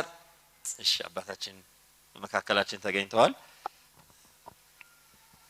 አያችሁ፣ ዝም ብሎ በእኛ ይሄ ሩቅ ብእሲ በሆነው አይን ተመልክተን አፍንጫዋ ቁመኗ እንደው ጡንቻው ወገቡ ብለን አይደለም። ጸሎት ይፈልጋል። ሃይማኖታዊ ዝግጅት ማለት ይሄ ነው። ይሄ ሰውዬ ገና ለሚመጣው ነገር ቁጭ ብሎ እዚያ ቦታውን መርጦ ጥሩ ቦታ መርጦ እዩት። ሴቶች ልጆች የሚዘዋወሩበት አደባባይ ላይ አልሄደም። ዳንኪራ ወደሚመታበት ዳንስ ቤት አልሄደም። ውሃ ቦታ ላይ ሄደ። ለምን ውሃ ቦታ ላይ የሄደው? 3 ምክንያት አለው። አንደኛ፣ ውሃ ሊቀዱ የሚመጡ ሴቶች ለአቅመ ሔዋን የደረሱ ልጆች ናቸው። አለበለዚያ ትናንሽ ልጆች ውሃ ይቀዱ፣ ወገባቸው አይችልም። አያችሁ እድሜንም እንዴት አድርጎ እንደመርጥ እንዳየ ማለት ነው። ሁለተኛ፣ ውሃ ሊቀዱ የሚመጡ ልጆች ለቤተሰባቸው የሚታዘዙ ልጆች ናቸው። ጥሩ ልጆች ናቸው። የሚያገለግሉ ልጆች ናቸው። ሶስተኛው፣ በውሃ አቀዳዳቸው ሁኔታ ላይ ተመርኩዞ የሚጠይቀው ፈተና ስላለ ነው። ስለቱ እንዲህ ብዬ ተሳልኩኛል፣ ጌታዬ አምላኬ ሆይ፣ ውሃ ሊቀዱ ከሚመጡ ሴቶች ውስጥ ውሃ ስጭኝ የምላት ቀድተው ሲመለሱ፣ ይሄ ሁሉ በጣም ምስጢር አለው። ውሃ ስጭኝ የምላት እሺ ብላ የሞላ እንስራዋን አዘንብላ ውሃ የምትሰጠኝ እኔን ብቻ ሳይሆን ደግሞ ለግመሌም የምታጠጣ፣ ግመሉም ጠምቶታል ብላ አስባ ለግመሌም የምታጠጣ እሷ የጌታዬ ሚስት ትሁን ብሎ ስለተሳለ፣ ይሄ ሁሉ መስፈርት ነው። አያችሁ ዝግጅት ነው። ይሄ ሁሉ ዝግጅት ነው። ለኔ የምታጠጣኝ አለ። ለምንድነው ለግመሉ ያለው? አስተዋይነቷን፣ እሱ ከጠማው ግመሉም ይጠማዋል ብላ የምታስተውል፣ እሱ ካራበው ግመሉም ያስፈልገዋል ብላ የምትል፣ እንደገና የሞላን ስራዋን ዝቅ አድርጋ የምታጠጣ ማለት ምን ማለት? ጎዶሎን ስራ ቤት አይሄድም። ለሱ ካጠጣሽ በኋላ ተመልሳ ትሞላለች። ያልተሞላ ስራና ያልተማረ ሰው ለሸክም ይከብዳል ይላሉ መምህር አካለ ወልዴንታ። ያልተሞላን ስራ እየተወዛወዘ ወገብ ይፈልጣል፣ ወገብ ይልጣል። ያልተማረ ሰውም እንደዚያ ነው ይላሉ። ይሄ ባህል ስላለ ያልተሞላን ስራ ይዞ ስለማይኬድ ተመልሳ የምትሄድ ልጅ እቺ በጣም ብርቱ ልጅ ናት። ያቺ ይሄን ብርታት አይቶ ይህ ዝግጅት ነው። ከዚያ በኋላ ያን ካደረገ በኋላ እንዳለው ሆነለት። እንዳለው ሲሆን ደግሞ ዝም ብሎ በቃ አገኘው ብሎ ይዞ አልሄደም። አገኘው ብሎ ይዞ አልሄደም። ቤተሰቦችሽ ጋር ወሰጂኝ፣ ቤተሰቦችሽን አስተዋውቂኝ። አያችሁ ይሄ ሁሉ ማህበራዊ ያልኳችሁ ዝግጅት ነው። የቤተሰብ ፈቃድ፣ የልጆች ፈቃድ፣ ያ ሁሉ ተደርጎ በሚገርም ሁኔታ ጥሎሿን ጥሎ አስፈቅዶ ይዞ ወደ ጌታው ሄደ። ይሄ አስገራሚ ታሪክ እነዚህን ዝግጅቶች በሚገባ የሚገልጽልን ነው። በጣም አስረዝም ያለው ይቅርታ፣ የሚያልቅ ነገር አይደለም፣ ሰፊ ነው። ዝግጅት ግን ያስፈልጋል። እንዲህ ሆኖ ተዘጋጅተው የመሰረቱት ትዳር የሚፈሩ ልጆች በአግባቡ ያድጉበታል። በእንዲህ አይነት ዝግጅት የተመሰረተ ትዳር እግዚአብሔር ይከብርበታል። አበው ቅዱሳን ይከብሩበታል። እንግዳ ያድርበታል። ሕግ ስርዓት የሚወለዱት ልጆች ጳጳስ፣ ካህን፣ መነኩሴ ሆነው ይወጡበታል። ይሄ ነው እንግዲህ። በጎደለ ደግሞ መምህራን ይሞሉበታል። አመሰግናለሁ። ጥያቄ፣ ሁለት ጥያቄ እስኪ ባጭር የሚመለስ እንደው ለህዝቡ። በመጀመሪያ ሲጠያየቁ በምን መጠያየቅ አለባቸው? ትዳር ቅድመ ጋብቻ ማለት ነው። መተጫጨት ያለባቸው በምንድን ነው? በቤተ ክርስቲያናችን በ3 ነገር እንደሚታጭን ነገር አለና ኦርቶዶክሳዊ በምን መተጫጨት አለባቸው? እና መስፈርት አናወጣም መጠየቅ የለብንም ብሎ የሚያስባሉ ለዚህ ግልጽ እንዲሆን። ድህረ ጋብቻ ደግሞ ምንድነው? ከተጋቡ በኋላ በቤተ ክርስቲያን ተጋብተው በፍርድ ቤት የሚፋቱበት አባቶችን ያለማክበር ወይም ደግሞ የኛ ችግራችን ምንድነው? እኔ ባጭር እንግዲህ እንዳልኳችሁ ነው። ይሄ በጣም ብዙ ዝርዝር ያለው ነገር ስለሆነ እንግዲህ ሰዓቱን ካልተሻማው ብዙ አሁን የሰው ልጅ እድሜ ልኩን አብሮ የሚኖረውን ሰው እንደው ዝም ብሎ ሳያውቅ በጭፍን በምትሃት ያግባ አይባልም፣ አይደረግም። መተዋወቅ፣ መግባባት፣ ንግግሮች ያስፈልጋሉ። ድሮ አንዳንድ ጊዜ እንደ ሃይማኖት የሚቆጥሩ ሰዎች አሉ። አሁን ይሄን ግን ሃይማኖት አይደለም። ቤተሰብ ብቻ ለብቻው ወስኖ ልጆችን የሚድርበት ጊዜ ነበር። ይሄ ሃይማኖት አይደለም። ያለ እድሜያቸውም ገና ሳይተዋወቁ ልጆቹ ልጅህን ለልጅ ተባብሎ እንደዚህም አይነት አለ። ይሄ ባህል ነው። ይሄ በየትኛውም ሀገር በተለያየ መንገድ የሚደረጉ ባህሎች ናቸው። ሃይማኖት የምትለው የመጀመሪያው እንዳልኳችሁ አካላዊ ነገር የተፈለገው በዚህ አሁን በነገርኳችሁ የኦሪት ዘፍጥረት ምዕራፍ 24 ሂደቱ ስታዩ ላባ ቤቱ ሄዶ ማን ነው የአብርሃም ባለሟል የርብቃ ቤተሰብ ጋር ሄዶ ቤተሰቡን ሲጠይቅ ቤተሰቡ ራሱ የሚለው አለ። የሚገርማችሁ ቤተሰቡ ምን ይላል? እሷ ትምጣና ትጠየቅ ይላል። እሷ ትምጣና ትጠየቅ፣ ፈቃዷ መሆኗ ይታወቅ ይላል። ይሄ መጽሐፍ ቅዱስ። ይሄ እንግዲህ ምንድነው? ትዳር ያለ ሰዎቹ የእርስ በርስ ካህኑም ከማጋባቱ በፊት ፈቃዳቸው ሁለቱም ለመጋባት ፈቃዳቸው መሆኑን ያረጋግጥ ይላል ቀኖና። ፈቃደኛ መሆናቸው መረጋገጥ አለበት። አለበለዚያ ትዳር ውስጥ በኋላ ችግር ሲፈጠር እናቴ ጥላብኝ፣ አባቴ አምጥቶብኝ፣ ወንድሜ እንዲህ አድርጎኝ፣ ጓደኞቼ እንዲህ አድርጎኝ እየተባለ ምክንያት ይሆናል። ትዳር በሁለቱ ተጋቢዎች ሙሉ ፈቃደኝነት ላይ የተመሰረተ ተቋም፣ ሙሉ ፈቃደኝነት። ይሄ የቤተክርስቲያን ትምህርት ነው። የአካላዊ ዝግጅት የምንለው ያንን ለመወሰን ብቃት እንዲኖራቸው፣ ያንን ለማድረግ ብቃት እንዲኖራቸው። ሌላው ከድህረ ጋብቻ ላይ ያለው እውነቱን ለመናገር ከጋብቻ በኋላ ፍቺ አይፈቀድም በቤተክርስቲያን። ቤተክርስቲያን ፍቺንም አታስተምርም። ቤተክርስቲያን የምታስተምረው በእግዚአብሔር ፊት ቃል ኪዳን ተገብቶ የተመሰረተ ትዳር ዘላለማዊ እንዲሆን ነው። ዘላለማዊ እንዲሆን ነው ማለት እስከ ሞት ድረስ አብረው ይኖራሉ፣ ከሞት በኋላ በክብር ይኖራሉ። ትዳር ክብር አለው። በትዳር የሚገኝ ክብር አለ። ያንን እንዲኖሩት ነው የሚፈለገው። ይሁን እንጂ ግን በቤተ ክርስቲያን ተጋብቶ በፍርድ ቤት መፋታት፣ እነዚህ ነገሮች የራሳቸው ብዙ ምክንያቶች አሏቸው። የሆኑበት ምክንያት አለ። አንደኛው የኛ ለማስተማር፣ ሁለተኛው አስቀድሞ በሚገባ ዝግጅት አለማድረግ፣ ብዙ ነገሮች ልንዘረዝር እንችላለን። የቤተ ክርስቲያን ድርሻ ግን ትልቁ ኃላፊነቷ የካህናት፣ የመምህራን፣ የመምህረ ንስሐ፣ የሰባኪያን ወንጌል፣ የሊቃውንት ድርሻ እንዳይፈርስ በተቻለ መጠን እየመከሩ ጉድለቱን እየሞሉ እየገሰጹ ትዳር ጸንቶ እንዲኖር ማድረግ ነው። ይሄ ትልቁ ነገር ያ ነው። በተቻለ መጠን ምክንያቱም ሰዎች በመቆየት ብዙ መግባባት ያመጣል፣ ችግርም ይፈታል። ይሄ ብዙ ምስጢሮች አሉት በውስጡ። ለማንኛውም አግባብነት አለው ብላ ቤተክርስቲያን አታምንም። የቤተክርስቲያን ትምህርትም አይደለም፣ በቤተክርስቲያንም ተቀባይነት የለውም። ያለ ምክንያቶች፣ የታወቁ ምክንያቶች፣ ያለ ዝሙት ምክንያት ሚስቱን የሚፈታ ቢኖር ዘማዊ ያደርጋታል። የቤተክርስቲያኗ ትምህርት ነው። ስለዚህ ፍቺን አታበረታታምም፣ አትፈቅድም። የራሷ ምክንያት ስላላት ማለት ነው ቤተክርስቲያን።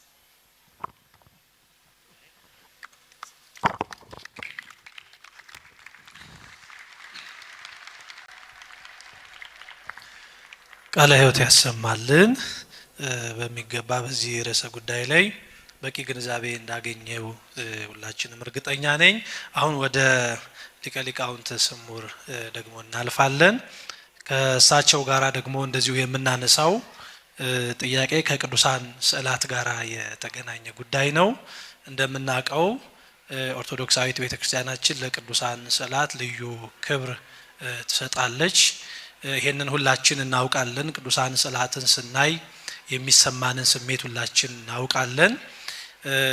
በዚህ አገባብ ደግሞ ቤተክርስቲያናችን በቅዱሳት ስዕላት ዙሪያ ላይ የምታስተምራቸው ትምህርቶች ምን እንደሆነ በቂ የሆነ ግንዛቤ እንድናገኝ አንደኛው ይሄ ነው።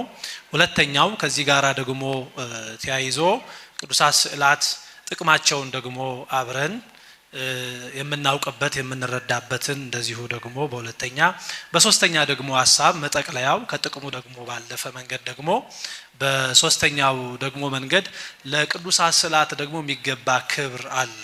ሁላችን እንደምናውቀው በስልክ ከቨር ላይ ለጥፎ የመያዝ በቁልፍ ማንጠልጠያዎች ላይ የመያዝ ቢወድቁ ለሚገባቸው ክብር ያለመጨነቅ እንዲህ አይነት ከመውደድ ቅዱሳት ስዕላትን ከመውደድ ነገር ግን ደግሞ ልናከብራቸው በሚገባው ልክ ደግሞ ልንሰጠው የምንሰጠው ደግሞ ጊዜ ቦታ ምንላቸው ነገሮች ትንሽ ይምታቱ እናያለንና አስተምረዋል። የቅዱሳት ስዕላትን ደግሞ ጥቅማቸውን ከዛ በኋላ ደግሞ ክብራቸውን አያያዝ ክብራቸውን በተመለከተ ሶስቱ ሊቀ ሊቃውንት ሰብሰብ አድርገው ምላሽ ቢሰጡ። እኔም ልነሳ ወይስ አይ እናንተ ስለተነሳችሁ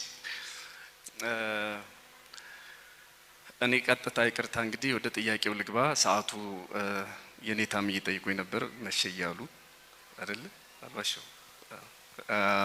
ስለዚህ አጠር አድርጌ ለመመለስ ሁለቱ እንግዲህ እኔም ብማር ብሰማ ደስ የሚለኝ ታላላቆቼ ናቸውና የመጀመሪያው እንደውም ጋብቻን እኔ ላይ አምጥተውብኝ ጠያቂው ተጨንቄ ነበረ። ስለዚህ ትክክለኛውን ቦታ ይዟል ወይ ኔታ ናቸው ወይ መምህር ሰይፈ እሳቸው ናቸው ዳንኤል ናቸው ሊመልሱ የሚገባኝ ነበርና አንዳንድ ምክሮች እንዲሁ ስላነበበ ብቻ ይመጣሉ ብዬ አላስብም። የተኖረ ሲሆን ጥሩ ነው። ጃንሆይ አፄ ኃይለ ሥላሴ ማለት ነው ጳውሎስ ኞኞ የሚባል ጸሐፊ ታውቃላችሁ መቼም። እስከ መቼ ድረስ ነው የነገስታትን ደብዳቤ ብቻ የምትጽፍ? እስከ መቼ ድረስ ነው ዝም ብለህ ሳይንስ ልቦለድ አይነት ነገር የምትጽፈው? ደግሞ እስኪ ትውልዱን ምከረው፣ ትውልዱ ስነ ምግባሩ እየተበላሸ ነው ብለው ሲጠይቋቸው ወይም ደግሞ ሲያዟቸው ጳውሎስ ኞኞ ምን ብሎ መለሰ? ጃንሆይ አሁን ያለኝ የንባብ እውቀት ነው፣ ከንባብ የማገኘውን ብቻ እናገራለሁ። ትውልዱን ለመምከር ግን እድሜ ያልደረሰምና ትንሽ በሰል እንዳልኩ ሳላር ያን ጊዜ ጽፋለሁ በደንብ ህይወትን ስኖረው አለና እንደ በሰልኩ ሳላር ለምክር የሚሆን መጽሐፍ ጽፋለሁ ያለው ጥሩ ነውና ጋብቻ በተገቢ ቦታ ሲሆን ጥሩ ነው። እሱን ለማለት ነው። ስለዚህ ጥሩ ግንዛቤ አግኝታችኋል ብዬ አስባለሁ። ወደ እኔ ደግሞ ሲመጣ አሁን ከነሱ ጋራ ምክረ አበው እንዳትሉት የኔን ምክረ እሁ ብላችሁ ሰዱልኝ። የወንድም ምክር ማለት ነው። ስለዚህ በስዕላት ጉዳይም በጣም ሰፊ ነገር ነው ያለው። በጣም አሳጥሬ ልናገር። የስዕላት አስፈላጊነት በቤተ ክርስቲያን ትምህርት ሆኖ የሚነገርበት ትልቁ ምክንያት ስዕል አያስፈልግም የሚሉ ሰዎች ስላሉና እኛም ማወቅ ስላለብን ነው። በተለይ ጥያቄ ሆኖ የሚመጣው ሌሎቹ ስዕል ሰው ሰራሽ እንደሆነ ስለሚናገሩ በተለይ ማህበራዊ ሚዲያ ላይ ብዙ ወጣቶች ተጽዕኖ ይደርሳል። እውነትም ጥቅም የለውም እንዴ ስዕል እንደ በራሳችን ጊዜ ነው እንዴ ያመጣ ነው የሚሉ ሰዎች አይጠፉም። ለማንኛውም ባጭሩ ክርስቲያኖች የመጀመሪያው ሰዓሊ ራሱ እግዚአብሔር ነው። የመጀመሪያው ሰዓሊ ማን ነው አልኳችሁ? እግዚአብሔር ነው። ዘፍጥረት ምዕራፍ 1 ቁጥር 26 ላይ እግዚአብሔርም አለ ሰውን በመልካችን እንደ ምሳሌያችን እንፍጠር። ሰውን በመልካችን እንደ ምሳሌያችን ምን እንበል? በእግዚአብሔር አራያ በእግዚአብሔር አምሳል የተፈጠረ ሰው የእግዚአብሔር ስዕል ነው፣ የሥላሴ ስዕል ነው። 318ቱ ሊቃውንት ይሄንን ነው። ለኛ አይን እግር እጅ እንዳለን ለሥላሴ የሚያላቸው ልዩነቱ የነሱ ረቂቅ ነው፣ የኛ ግዙፍ ነው። የነሱ በዓለም ምሉ የሞላ ነው፣ የኛ ግን ከኋላ እንኳን ምን እየተደረገ እንደሆነ የማያውቅ ነው። ስለዚህ በርቀት ይቅርና በቅርበት እንኳን ምን እየተከናወነ እንደሆነ የማያውቅ ነው ወዘተርፈ። እንዲህ አይነት ልዩነት አለ። ከዚያ ውጪ ክርስቲያኖች እኛ በአርአያውና በአምሳሉ የሳለን የእግዚአብሔር ስዕሎች ነን። ከኛ ወጣ ብለን የዳዊትን መዝሙር የተረጎመ አንድ ሊቅ አለ። ሰነፍ በልቡ እግዚአብሔር የለም ይላል የሚለውን የዳዊትን መዝሙር የተረጎመ አንድ ሊቅ እግዚአብሔርን ሰዓሊነቱን ተገርሞ እንዲህ ይላል። ይሄን ግዙፍ ሰማይ እንደውም አሁን ድሮ እንግዲህ ጸሐፊዎች እንደሚሉት ዩኒቨርስ ስለሚባል ነገር ነበር የሰማነው። እሱን ተውት፣ መልቲቨርስ ተብሏል አሉ። በቃ ማያልቅ ነው እና ይሄ ግዙፍ ሰማይ በደረቱ ላይ የሚያበሩ ፀሐይ፣ ጨረቃ፣ ከዋክብት የያዛቸው ገመድ ሳይኖር እንደምታውቁት ይቺ ትንሿ ጃንጥላ እንኳን ምሰሶ አላት የላትም እንዴ? ምሰሶ ከሌላት አትቆምም። እሷ ይቺ ትንሿ በአናታችን ልክ የምትዘረጋ ጃንጥላ እንኳን ምሰሶ አላት። ይሄ ሰማይ ግን ምሰሶ የለውም። ይሄ ብቻ ይገርመናል። አናታችን ላይ ቁጥር የሌላቸው ከዋክብት ይዞሩናል። አንዳንዶቹ ከምድር ይገዝፋሉ። በቤተ ክርስቲያናችን ትምህርት ሳይቀር የሚታወቅ ነው። እና የሚገርማችሁ እነዚህ ድንጋያማ ነገሮች አንዳንዶቹ ማለት ነው እንደውም ኢትዮጵያም ውስጥ በዚህ አመት መግቢያ ነው ካልተሳሳት ወይ ባለፈው አመት መጨረሻ እንደዚህ ጅማ አካባቢ ድንጋያማ ነገሮች ከሰማይ እየወደቁ ነበር። ምናልባት በሰሜን ኢትዮጵያ ቢሆን የደብተራ ድግምት ሊባል ይችል ነበር። ግን የተፈጥሮ ማንደርብ ያለው ተፈጥሮ ራሷ ከሰማይ ድንጋይ ልጥል ትችላለች። ምን ማለት ነው? አናታችን ላይ እጅግ በጣም ትልልቅ የቋጥኛ ወይም ደግሞ ድንጋይ የሚመስሉ ነገሮች አሉ። ወይም ድንጋያማ የሚመስሉ እንደዛ ነገር ለዚህ የሚቀርቡ ነገሮችን ምን ማለት ነው? ግዙፉ ፀሐይ፣ ጨረቃ፣ ከዋክብት ሌሎችም ነገሮች አናታችን ላይ ምንም ገመድ የለም። አናታችን ላይ የሚያበራው ፀሐይ፣ የሚበራው ጨረቃ ምንም ገመድ የያዘው ነገር የለም። ግዙፉ ሰማይ የያዘው ነገር የለም።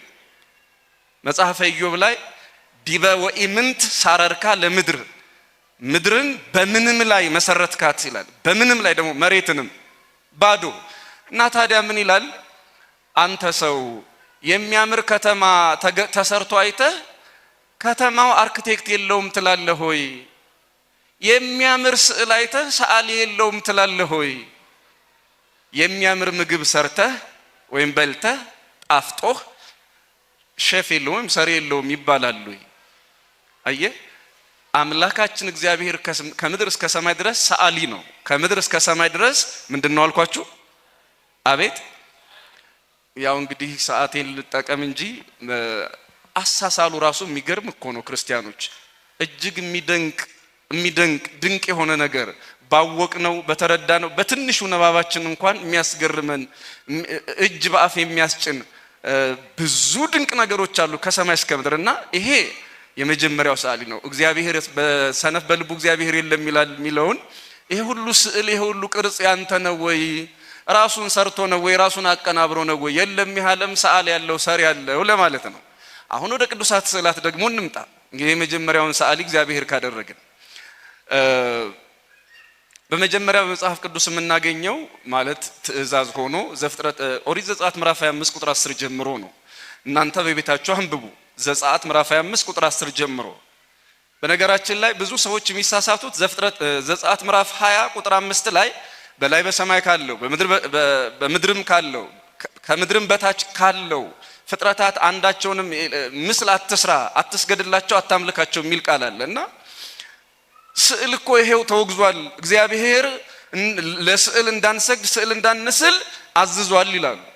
አራት ምዕራፎችን ከፍ ሲሉ ግን ዘጸአት ምዕራፍ 25 ቁጥር 10 ጀምሮ ግን ራሱ እግዚአብሔር ኪሩቤልን እንዲስል ታቦትን ከግራር እንጨት እንዲሰራ ያዘዘ ራሱ እግዚአብሔር ነው።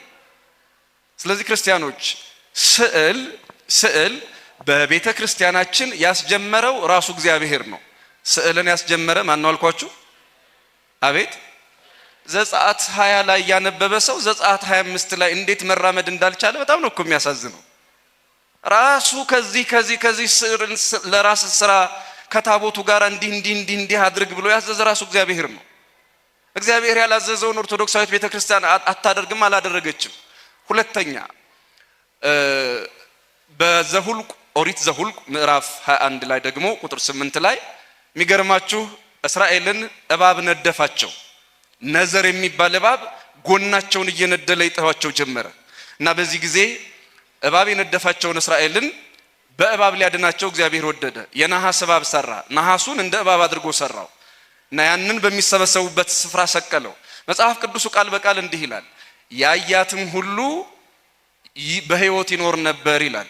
እስኪ አብራችሁ ይበሉ፣ ያያትም ሁሉ በሉ በሕይወት ይኖር ነበር። ሙሴ እባብ የነደፋቸውን እስራኤልን ከእባብ መርዝ ለማዳን ለመፈወስ ብሎ ነሐሱን እንደ እባብ አድርጎ ሳለና በመስቀል አምሳል እዚያ ላይ ሲሰቅለው በሁለት መንገድ ተተርጉሟል። እሺ ትርጓሜውን ላቆየውና ነጠላውን ቃል ብቻ ልንገራችሁ። ያያትም ሁሉ በሕይወት ይኖር ነበር። ምን ማለት ነው? የደከሙ ለሞት የደረሱ ሰዎች እባቡ ነድፏቸው መርዟቸው ከመሞታቸው በፊት ወደዚያ ወደ ስፍራው ከደረሱ የነሐሱ እባብ ወደ ተሰቀለበት ስፍራ ሲመጡ አይናቸውን ገልጠው የነሐሱን እባብ ሲያዩ እባብ የነደፋቸው በሕይወት ይኖራሉ። መርዙ ከውስጣቸው ይወጣል። በምን ይድናሉ ያላችሁ እንደሆነ ስዕሉን በማየት ይድኑ ነበር። ምኑን በማየት? አቤት ስዕሉን በማየት ይድኑ ነበር። እንግዲህ ሙሴ የጌታችን የኢየሱስ ክርስቶስን ስቅለት ቀድሞ በስዕል ገልጦ በእባብ መርዝ የተመረዙትን ካዳነ ከፈወሰ ክርስቶስ ከመወለዱ ከመሰቀሉ አስቀድሞ ክርስቶስ እንዴት እንደሚሰቀል ምሳሌውን ካሳየ በዮሐንስ ወንጌል ምዕራፍ 3 ቁጥር 16 ጀምሮ እንደተጻፈው ሙሴ በምድረ በዳ እባብን እንደሰቀለ የሰው ልጅም እንዲሁ ይሰቀል ዘንድ አለው ተብሎ ያ ሙሴ የሰቀለው እባብ የክርስቶስ ምሳሌ መሆኑ ተገልጧል። ተመልከቱ፣ ሙሴ ክርስቶስን ነው በምድረ በዳ የሳለው። ሙሴ ማንን ነው የሳለው አልኳችሁ? አቤት እባብ ለመረዛቸው ሰዎች የሳለው የክርስቶስን ስዕል ነው፣ የመስቀሉን ስዕል ነው። ሙሴ ክርስቶስን አይደለም የሰቀለው፣ የክርስቶስን ስዕል ነው ያሳያቸው። ያያትም በሕይወት ይኖራል። አይቶ መዳን ይባላል። ይሄ ምን ብሎ መዳን አልኳችሁ? ታዲያ ሙሴ በክርስቶስ ስዕል ወደፊት የሚሆነውን የመስቀሉን ነገር ስሎ የእባብ መርዝ የጎዳቸውን ሰዎች ከእባብ መርዝ ካዳናቸው ከፈወሳቸው ለኔ ወይም ለኛ ለሁላችን ለአማኞቹ የቅዱሳን ስዕል አይተን እንድንበታለን። አይተን ምን እንልበታለን? እንድናለን። አይተን እንፈወሳለን። ደግሞ ለሕይወት ምስክሮች እዚህ ውስጥ ትኖራላችሁ። ስለዚህ ቅዱሳት ስዕላት አምላካችን እግዚአብሔር ያዘዛቸው ናቸው። የመጀመሪያው ሰዓሊም እሱ ነው። ከዚያ በመቀጠል በሙሴ ከዚያ በመቀጠል ቤተ መቅደሱ ላይ ሰሎሞንም አስቀጥሎታል። እንዲህ እያለ እንግዲህ እስከ ዘመናችን ደርሷል ባጭሩ ሲያጠር። ከዚያ ግን ምናልባት እንዲያው ትንሽ ማብራራት ከቻለልኝ በመጨረሻ ይህን በተመለከተ ክብሩን የተመለከተ ነገር ለመናገር በዚሁ አጋጣሚ የሀገር ባንዲራ ወይም ሰንደቅ ዓላማ ልበለው መሰለኝ። ሰንደቅ ዓላማ ታውቃላችሁ፣ ሲሰቀልም ይከበራል፣ ሲወርድም ምን ይላል? አቤት ይሄ አረንጓዴ፣ ቢጫ፣ ቀይ ስንት ቀለም? 3 ቀለም። ለምሳሌ የኢትዮጵያን ባንዲራ ብናይ ለምንድን ነው ባንዲራ ሲሰቀል እንደዚህ ዜማ እየተዜመለት? እንደው መቼስ እኛ ሀገር ያ ባህል ላይኖር ይችላል። በተለይ አሁን ወይም ከቅርብ ጊዜ ጀምሮ ምላችሁ እንግዲህ ዘመኑን ላለመክፈል በዚህ ዘመን በዛ ዘመን ብሎ ግራ ላለማጋባት ነው። ብቻ ባንዲራ ሲሰቀል ሲወርድም ቆሞ አክብሮ ይሄንን ስርዓት ማድረግ ተገቢ እንደሆነ ታውቃላችሁ። ግን ለምንድን ነው? ከጨርቁ ጋር ነው ጉዳያችን? ከቀለሙ ጋር ነው? እስኪ ከምኑ ጋር ነው? ባንዲራ ምን ስለሆነ ነው የሚከበረው? እስኪ ንገሩኝ። ምን አላችሁ? ምንድነው ክብር? ጨርቅ እኮ ነው። ምኑ ነው የሚከበረው? ቀለም ነው? ጨርቅ ነው? ምንድነው የሚከበረው? ምኑ ነው የሚከበረው? ደሞ እኮ ሲወርድ እንዲሁ ዝም ብሎ እንደዚህ እንደኔ ነጠላ እጥፍጥፍ አድርጎ ይዞት አይሄድም። አውራጁ ታውቃላችሁ እንዴት አክብሮ እንደ ታቦት እንደሚይዘው። ምንድነው ምክንያቱ? ባጭሩ ባንዲራ ሀገር ነው፣ የሀገር ስዕል ነው። ባንዲራ የምን ስዕል ነው አልኳችሁ? አቤት ባንዲራ የሀገር ስዕል ነው። ባንዲራ የቀደደ ሀገር ቀደደ ማለት ነው ወይስ አይደለም? እስኪ ንገሩኝ። ሊያስኬድ ይችላል፣ ግን ባንዲራ ሲቀድሰው አዲስ አበባ ላይቀደድ ይችላል። ይቀደዳል? የትኛው ክፍል ይቀደዳል?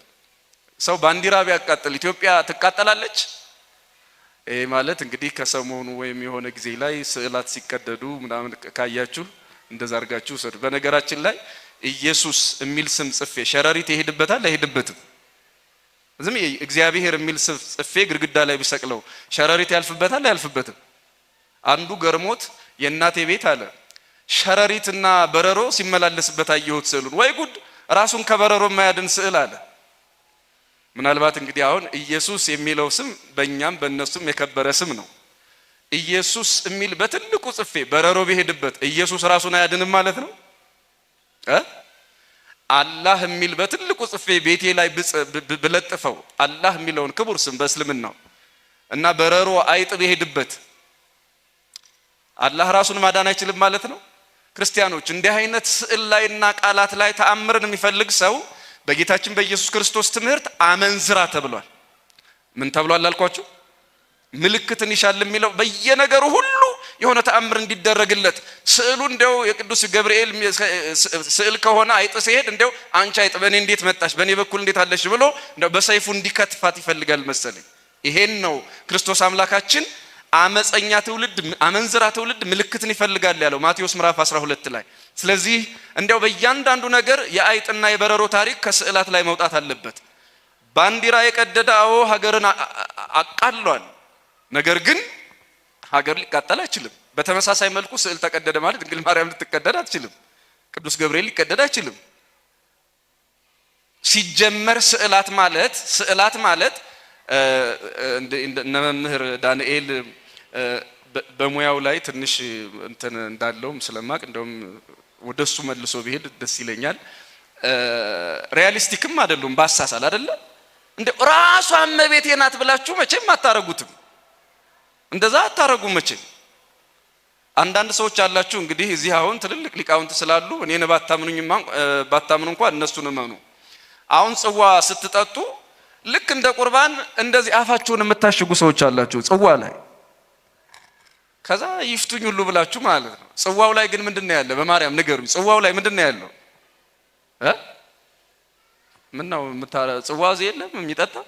ጽዋው ውስጥ ምንድነው ያለው? ምን አላችሁ?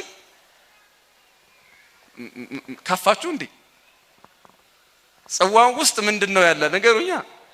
ጠላ እና ለጠላ ነው እንደዚህ አጎብድደ የምትሄደው? በጣም እኔ በዚህ ጉዳይ ላይ ክርስቲያኖች በደንብ አውቃለሁ። ፍቅር ነው። እመቤታችንን ትወዳላችሁ፣ ከዛ መሶበ ወርቁን ትሳለማላችሁ። ይሄም ወይ አልተጸለየበት ወይ አልተቀደሰ። እዚህ ቤተ ክርስቲያን ውስጥ አንቲ ውእቱ መሶበ ወርቅ ንጹህ እንተ ውስቴታ መና ህቡ በውስጧ ረቂቅ መናን የያዘች መሶበ ወርቅ አንቺ ነሽ እያልን ምን ዘምርላታ? እሷ ምሳሌ ናት። ምን ማለት ነው? እዚያ ቤት ለቤት ያለው ተውትና እዚህ ቅድስት ቤተ ክርስቲያን ውስጥ ያሉ ስዕላት እንኳን ስዕሉ ራሱ እግዚአብሔር ነው። ምናልባት የጻድቃን የሰማዕታትን ብታዩ እንኳን ራሱ ስዕሉ ራሱ ነው እያልን አይደለም። እኛ ለቀለምና ለሸራ የምንሰግድ ሰዎች አይደለንም። በስዕሉ ውስጥ የተሳለውን መልአክ፣ የተሳለውን ሰማዕት፣ የተሳለውን ጻድቅ፣ የተሳለውን ጌታ እያሰብን እንጂ ቀለሙንና ሸራውን አይደለም እናከብረው። ቀለሙ ላይ የሚታየን፣ ሸራው ላይ የሚታየን፣ ብራናው ላይ የሚታየን፣ ግድግዳው ላይ የሚታየን የሳልነው ጌታ ነው ወይም የሳልነው መልአክ ነው ወይም ደግሞ የሳልነው ሐዋርያ ነው እንጂ እንዲሁ በቀጥታ እንደው ይችም እመቤቴ ናት በቀጥታ እንደው ይሄ ቅዱስ ገብርኤል ራሱ ነው ተብሎ በቤተ ክርስቲያን ትምህርት የለም። በሌላ መልኩ ደግሞ ስዕላትን እናከብራቸዋለን እንጂ አናመልካቸውም። እስኪ አብራችሁ በሉ፣ ስዕላትን በሉ እናከብራለን እንጂ አናመልካቸውም። እንኳን ስዕላትን ታቦት አናመልክም። ታቦቱ ላይ ያለውን ስም ነው የምናመልከው። አልፋና ኦሜጋ የሚለውን ስም ምንና ምን አልኳችሁ? አቤት በታቦቱ ላይ ያለውን ነው የምናመልከው። የእግዚአብሔር ስም ስለተጻፈ የሚመለክ አምላክ ስላለበት ስሙን። ከዚያ ውጪ ቁሱን ራሱን እንዴት እናመልካለን? ራሱ ቁሱን እኮ የምታመልክ ቤተክርስቲያን የለችም። እንዲህም አይነት አስተምሮ ቤተክርስቲያን ውስጥ የለም። እና ወደዚያ ወደ ጽዋው የወሰድኳችሁ አለ ምክንያት አይደለም። ምናልባት ግልጽ አላረገው አለፌ ድንግዝግዝ እንዳትሉ። ማክበራችሁ መልካም ነው። ጽዋን እየተቃወምኩ አይደለም፣ ማህበርን እየተቃወምኩ አይደለም፣ ሊሆንም አይችልም። ግን የምትሰግዱት ነገር አለ። ለመሶብ መስገዳችሁን አቁሙ። በዚሁ አጋጣሚ ስዕል ቢሆን እሺ ይሰገዳል። ከዚያ ደግሞ በውስጡ ጠላ እችንም ተዋት ወይ ደግሞ አርጉበት። እኔ ከጠላ ጋር ምን ግንኙነት እንዳለ ካለ እንግዲህ በኋላ ያው እንዳልኳችሁ ታላላቆች ይናገራሉ። እና ትንሽ ለየት ልክ እንደ ቁርባን እንደ ቆራቢ ነው አካሄዱ ራሱ። በጣም እኮ የሚገርም ነው። እና ክብሩ ይኑር። ግን መሶበ ወርቅን እንደ ስዕል ባዶ ስዕል የሌለበትን መሶብ እንትን አልበሳችሁ የምታረጉት ነገር እሱም ምናልባት ለሌሎቹ መሳለቂያ ከማድረግ ውጭ ሌላ ጥቅም የለውም። ክብሩን እየተቃወምን አይደለም፣ ጽዋውን እየተቃወምን አይደለም፣ እሱን አይደለም። ግን ልክ እንደ ስጋና ደም እንደ ቁርባን አይነት አካሄድ እዚያ ላይ ስለምናይ ነው ይሄንን ያልኩት። እና በተረፈ ቅዱሳት ስዕላት ካሉ ግን አውዚያ እንሰግዳለን፣ አውዚያ እናመሰግናለን። ነገር ግን ክርስቲያኖች ቅዱሳት ስዕላትን እናከብራለን እንጂ አናመልክም። ምናልባት በመሃል የረሳሁት ካለ እንግዲህ እሳቸው ደግሞ ያስኪዱታል። በመሃል የተረሳል? አይ በቃ በጣም ጥሩ ገለጻ ነው። እግዚአብሔር ይስጥልን፣ ቃለ ሕይወት ያሰማልን፣ ቃለ ሕይወት ያሰማልን። ሶስቱንም ጥያቄዎች በአንድ ላይ ጠቅላላ አድርገው ጥሩ ምላሽ ነው የሰጡን። አንዳንድ ጥያቄ ብቻ እናስከትልና የመጨረሻ 5 ደቂቃ ብቻ ላይ ወስደን አሁን 1:54 ነው። እያንዳንዳችን ሶስታችሁም መምህራን 5 ደቂቃ ብቻ ወስዳችሁ ነው የምታብራሩት። ምስጢሩ ይሰፋል፣ ትክክል ነው። ግን ደግሞ እየመሸም ነው የሚለው የእናንተም ስጋት የኛም ስጋት ስለሆነ ከቀሩ ጥያቄዎች ውስጥ ብዙ ናቸው። ግን ሶስቱን ብቻ አንዳንድ አድርገን እናንተ በፈቃዳችሁ በእናንተ መፈቃቀድ ምክንያት ገሌ የሚለው ለእናንተ እንስጥና አንደኛው ጥያቄ ከቅዱሳን ገድላት ጋር የተገናኘ ነው። ቅዱሳት ገድላትን ኦርቶዶክሳዊ ቤተክርስቲያን ቅድም ልክ እንዳነሳ ነው እንደ ቅዱሳት ስዕላት አክብራ ትጠቀምባቸዋለች። የመጽሐፍ ቅዱስ ልጆች ናቸው። ከዚህ ዙሪያ ጋራ ቅዱሳት ገድላትን የምናይበት የምናከብርበት መንገድ ምን መሆን አለበት የሚለው ነው አንደኛው። ከዚሁ ጋራ ተያይዞ አብራችሁ በዚሁ በጥያቄው ደግሞ የምታነሱት ቅዱሳት ገድላትን አሁን ልክ በዚህ ባሳለፍነው ወር በቅዱስ ሲኖዶስ ምልዓተ ጉባኤ ክፍተት ኖሮባቸዋል ተብሎ ሲታመን ደረጃውን ጠብቆ በሊቃውንት ጉባኤ ታይቶ ከዛ በኋላ ማስተካከያ የተሰጠበት ምእመናንም ጋር ያልደረሰ እውነት ለመናገር አባቶቻችን ቀድመው ለልጆቻቸው አስበው ከእንደዚህ ያለው ድንግዝግዝ ነገር ራቁ ብለው መረጃ ሰጥተውናል። እና አንዳንድ ጊዜ ከቅዱሳት ገድላት ጋራ ወይም ተአምራት ከዚህ ከ12 ልጆች ጋር የምናነሳቸው ሀሳቦች አንዳንድ ጊዜ ሌሎች ባልተገባ መንገድ የሚያነሷቸው ነጥቦች አንዳንድ ጊዜ ኦርቶዶክሳውያንም ላይ ጥላ ይጥላልና ይሄንን ጥርት ያለውን የቤተ ክርስቲያን ትምህርት ግንዛቤ ይዘን የምንሄድበት አንድ።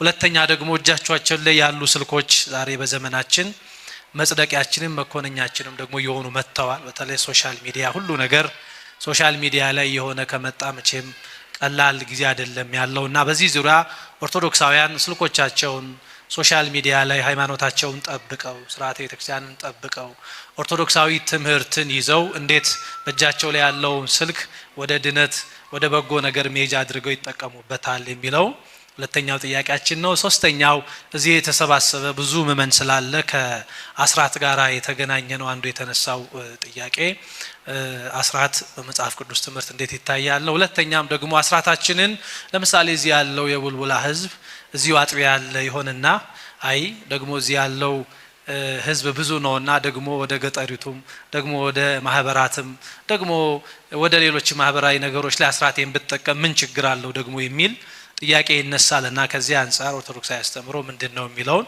እንደ ሶስቱን የኔታም ተጋግዘን እንግዲህ ለማን ልስጥ የኔታ ይምረጡ እሳቸው ምን ይበሉ ያደላሉ። የኔታ የርሶ ምን ይሆን ከሶስቱ ገድሉ? እሺ ለመምህር ዳንኤል ሰይፈ ሚካኤል ቅዱሳት ገድላትን ይሰጥሏል። ወደ እሳቸው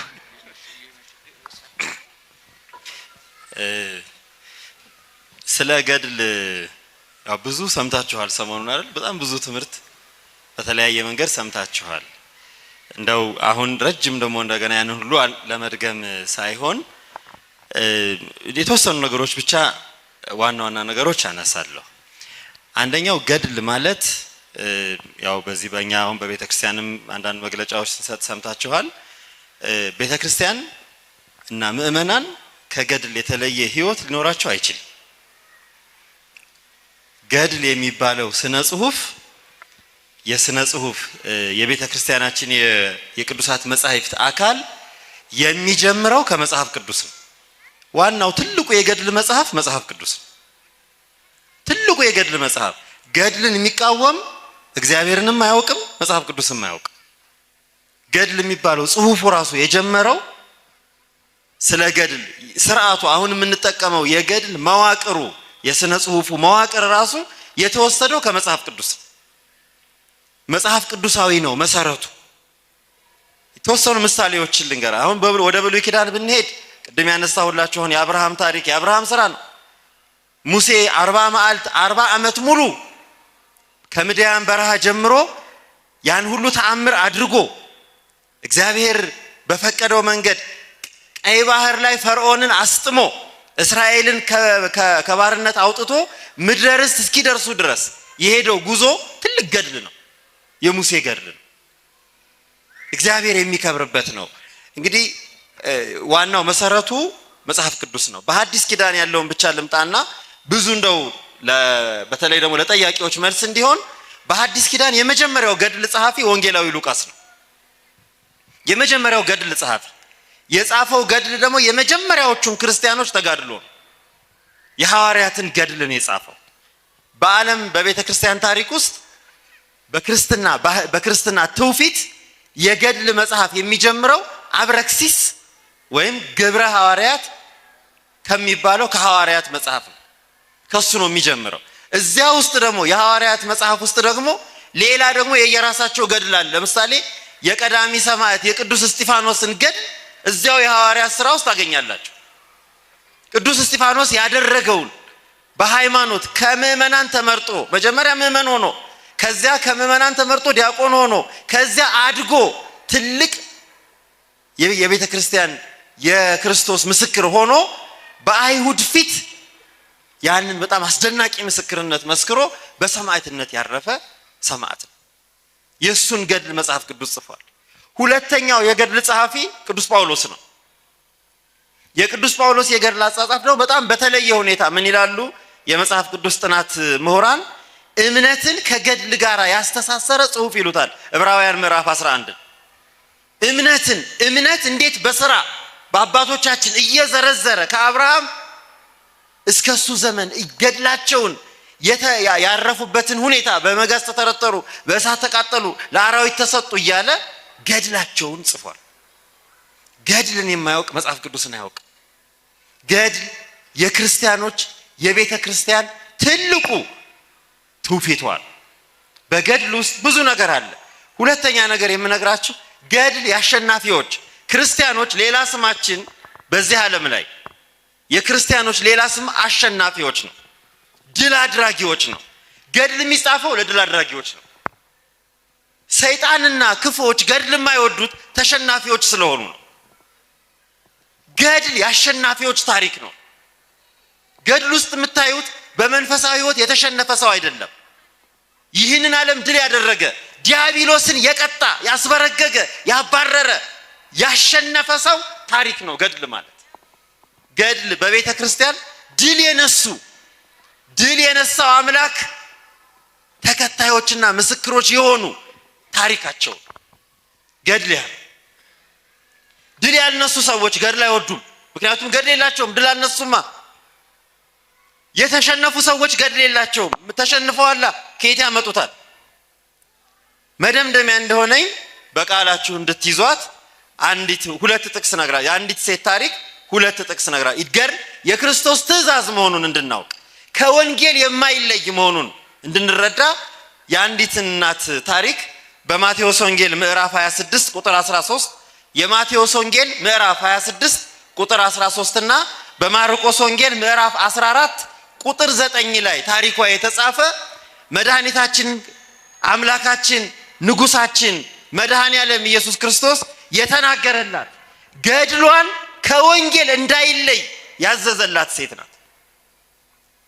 ይህንታ ቢናገሩ ደስ ይለኝ ነበር። በጣም ጥሩ ነገርም አስረግጠው የሚነግሩን ይኖራል። ይቺ ሴት አንድ ትልቅ ገድል ተጋደለች። በጣም አስገራሚ ገድል። መምህር በጣም በስፋት ደግሞ ሊቀ ሊቃውንት መጽሐፋቸው ላይ ጽፈዋታል። ግን አስገራሚው ነገር መድኃኒታችን ኢየሱስ ክርስቶስ ስለሷ የተናገረው ነው። ቃሉን ብቻ አነብላችኋለሁ። የዚህ ሴት ታሪክ ምንድነው?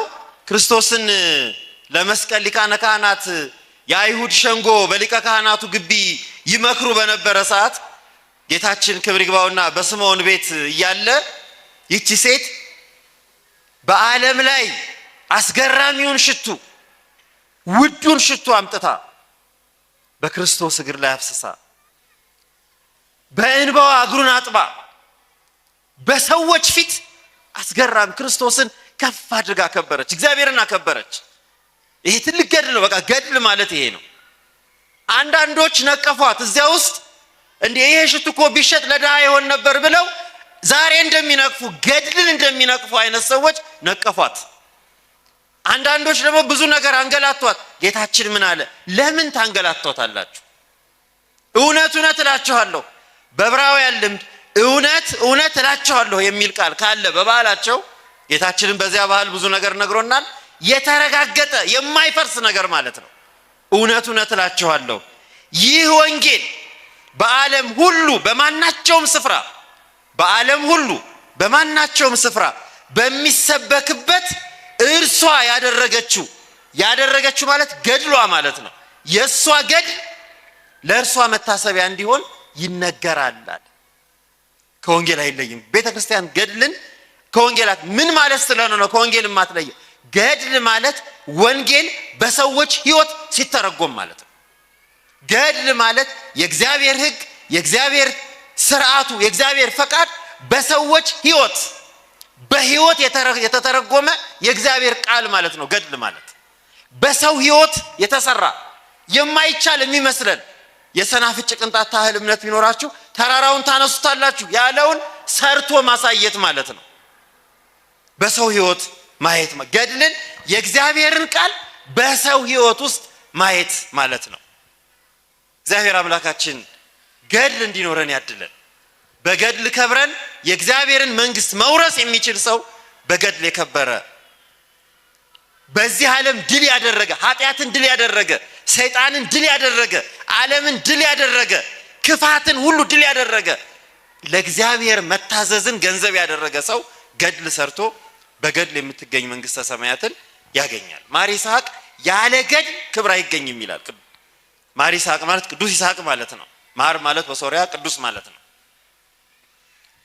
ያለ ገድል ክብር አይገኝም። ተጋድለን ክብር ለማግኘት ያድለን።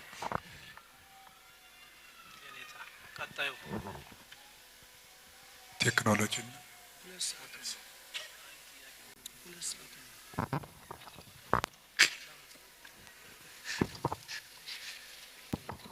እኔ ብዙ ጊዜ ችኩል ነህ ይሉኛል፣ ስልቹ ነህ ይሉኛል። አዎ ስልቹ ነኝ።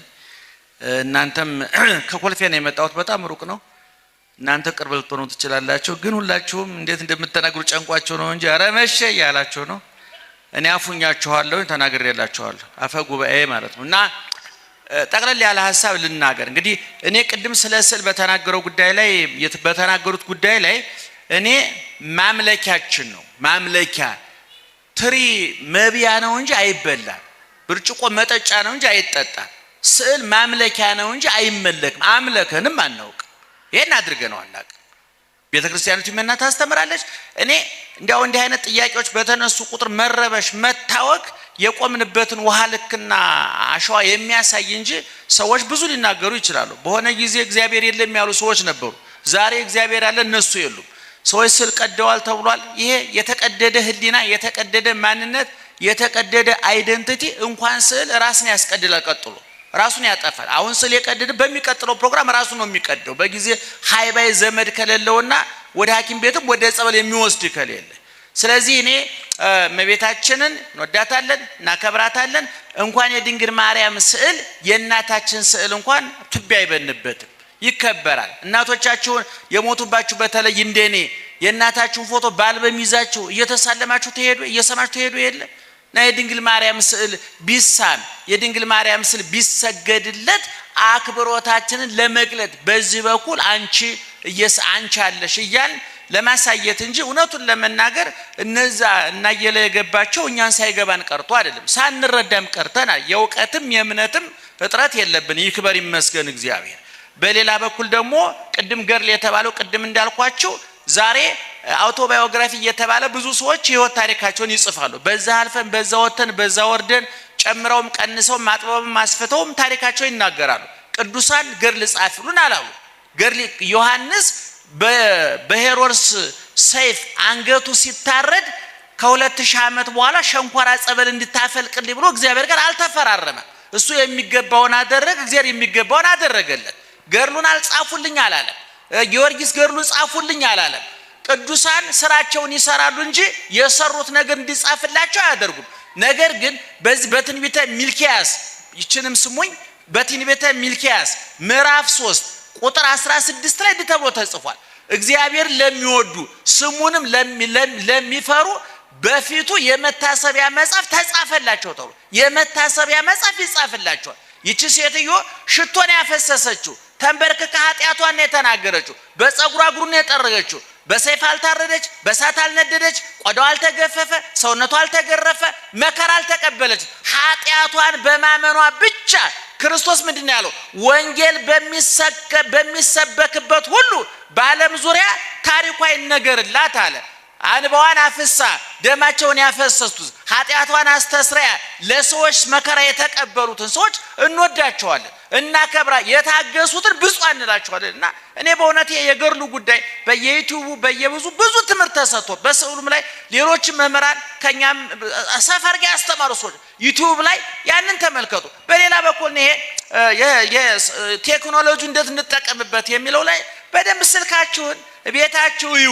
እውነቱን ለመናገር ዛሬ እጃችን ላይ መሞቻችንም መዳኛችንም ተይዞ አሁን ቲክቶክ ብትሉት ፌስቡክ ብትሉት ስንት የሚጻፉ ቁም ነገሮች እኔ ሰዎች እየቆረጡ የሚልኩልኝ በእውነት 100 ገጽ 200 ገጽ ያለው መጽሐፍ ከማንበብ እኩል የሚቆጠሩ አጫጭር ጽሁፎች ይጻፋሉ። ልባም ሰዎች የሚጽፏቸው እንደገና ደግሞ በዩቲዩብ ራሱ ስንት አይነት የሳይኮሎጂው፣ የፍልስፍናው፣ የሂስትሪው የብዙ አይነት መጽሐፍ እየተተረከ ሰምቻለሁ። እኔ እግዚአብሔርን አመስግኛለሁ። ይሄን ቴክኖሎጂ የሰራውን ሰውዬ ሙቶ ከሆኑ ነፍሱን ይማር፣ ካለ ህይወቱ ይጠበቅ ብያለሁ። ተጠቅሜበታለሁ። ነገር ግን ሱቅ ውስጥ አንድ ሰው መርዝም ወተትም ይሸጣል። ልጥፋ ካልክ መርዙን ልፋፋ አካል ወተቱን መግዛት ያንተ ስራ ነው። መርጦ ደህና መሻቸው እየሰማችሁ ነው። ሱቅ ውስጥ መርዝም ወተትም አለ። ሊጠፋ የፈለገ መርዙን ሊፋፋ የፈለገ ምኑን ይገዛል? ወተቱን ይገዛል። ባለ ሱቁ እስከ ዋጋ እስከወጣለት ድረስ እንደውም ብዙ መርዝ ገዥ ከበዛ ወተቱን ቀንሶ መርዝ ማምጣት ይጀምራል። የንግድ ጉዳይ ነው፣ ታውቁታላችሁ።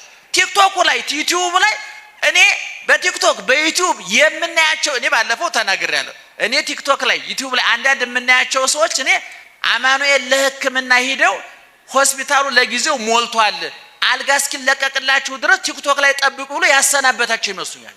እብዶች፣ ቀውሶች። እኔ በዚህ ልክ ሰው ሊወርድ ይችላል ወይ? በዚህ ልክ ሊያሽቆለቁል ይችላል ወይ ብዬ ጠይቄ ነበረ። መልሱን አግኝቼዋለሁኝ።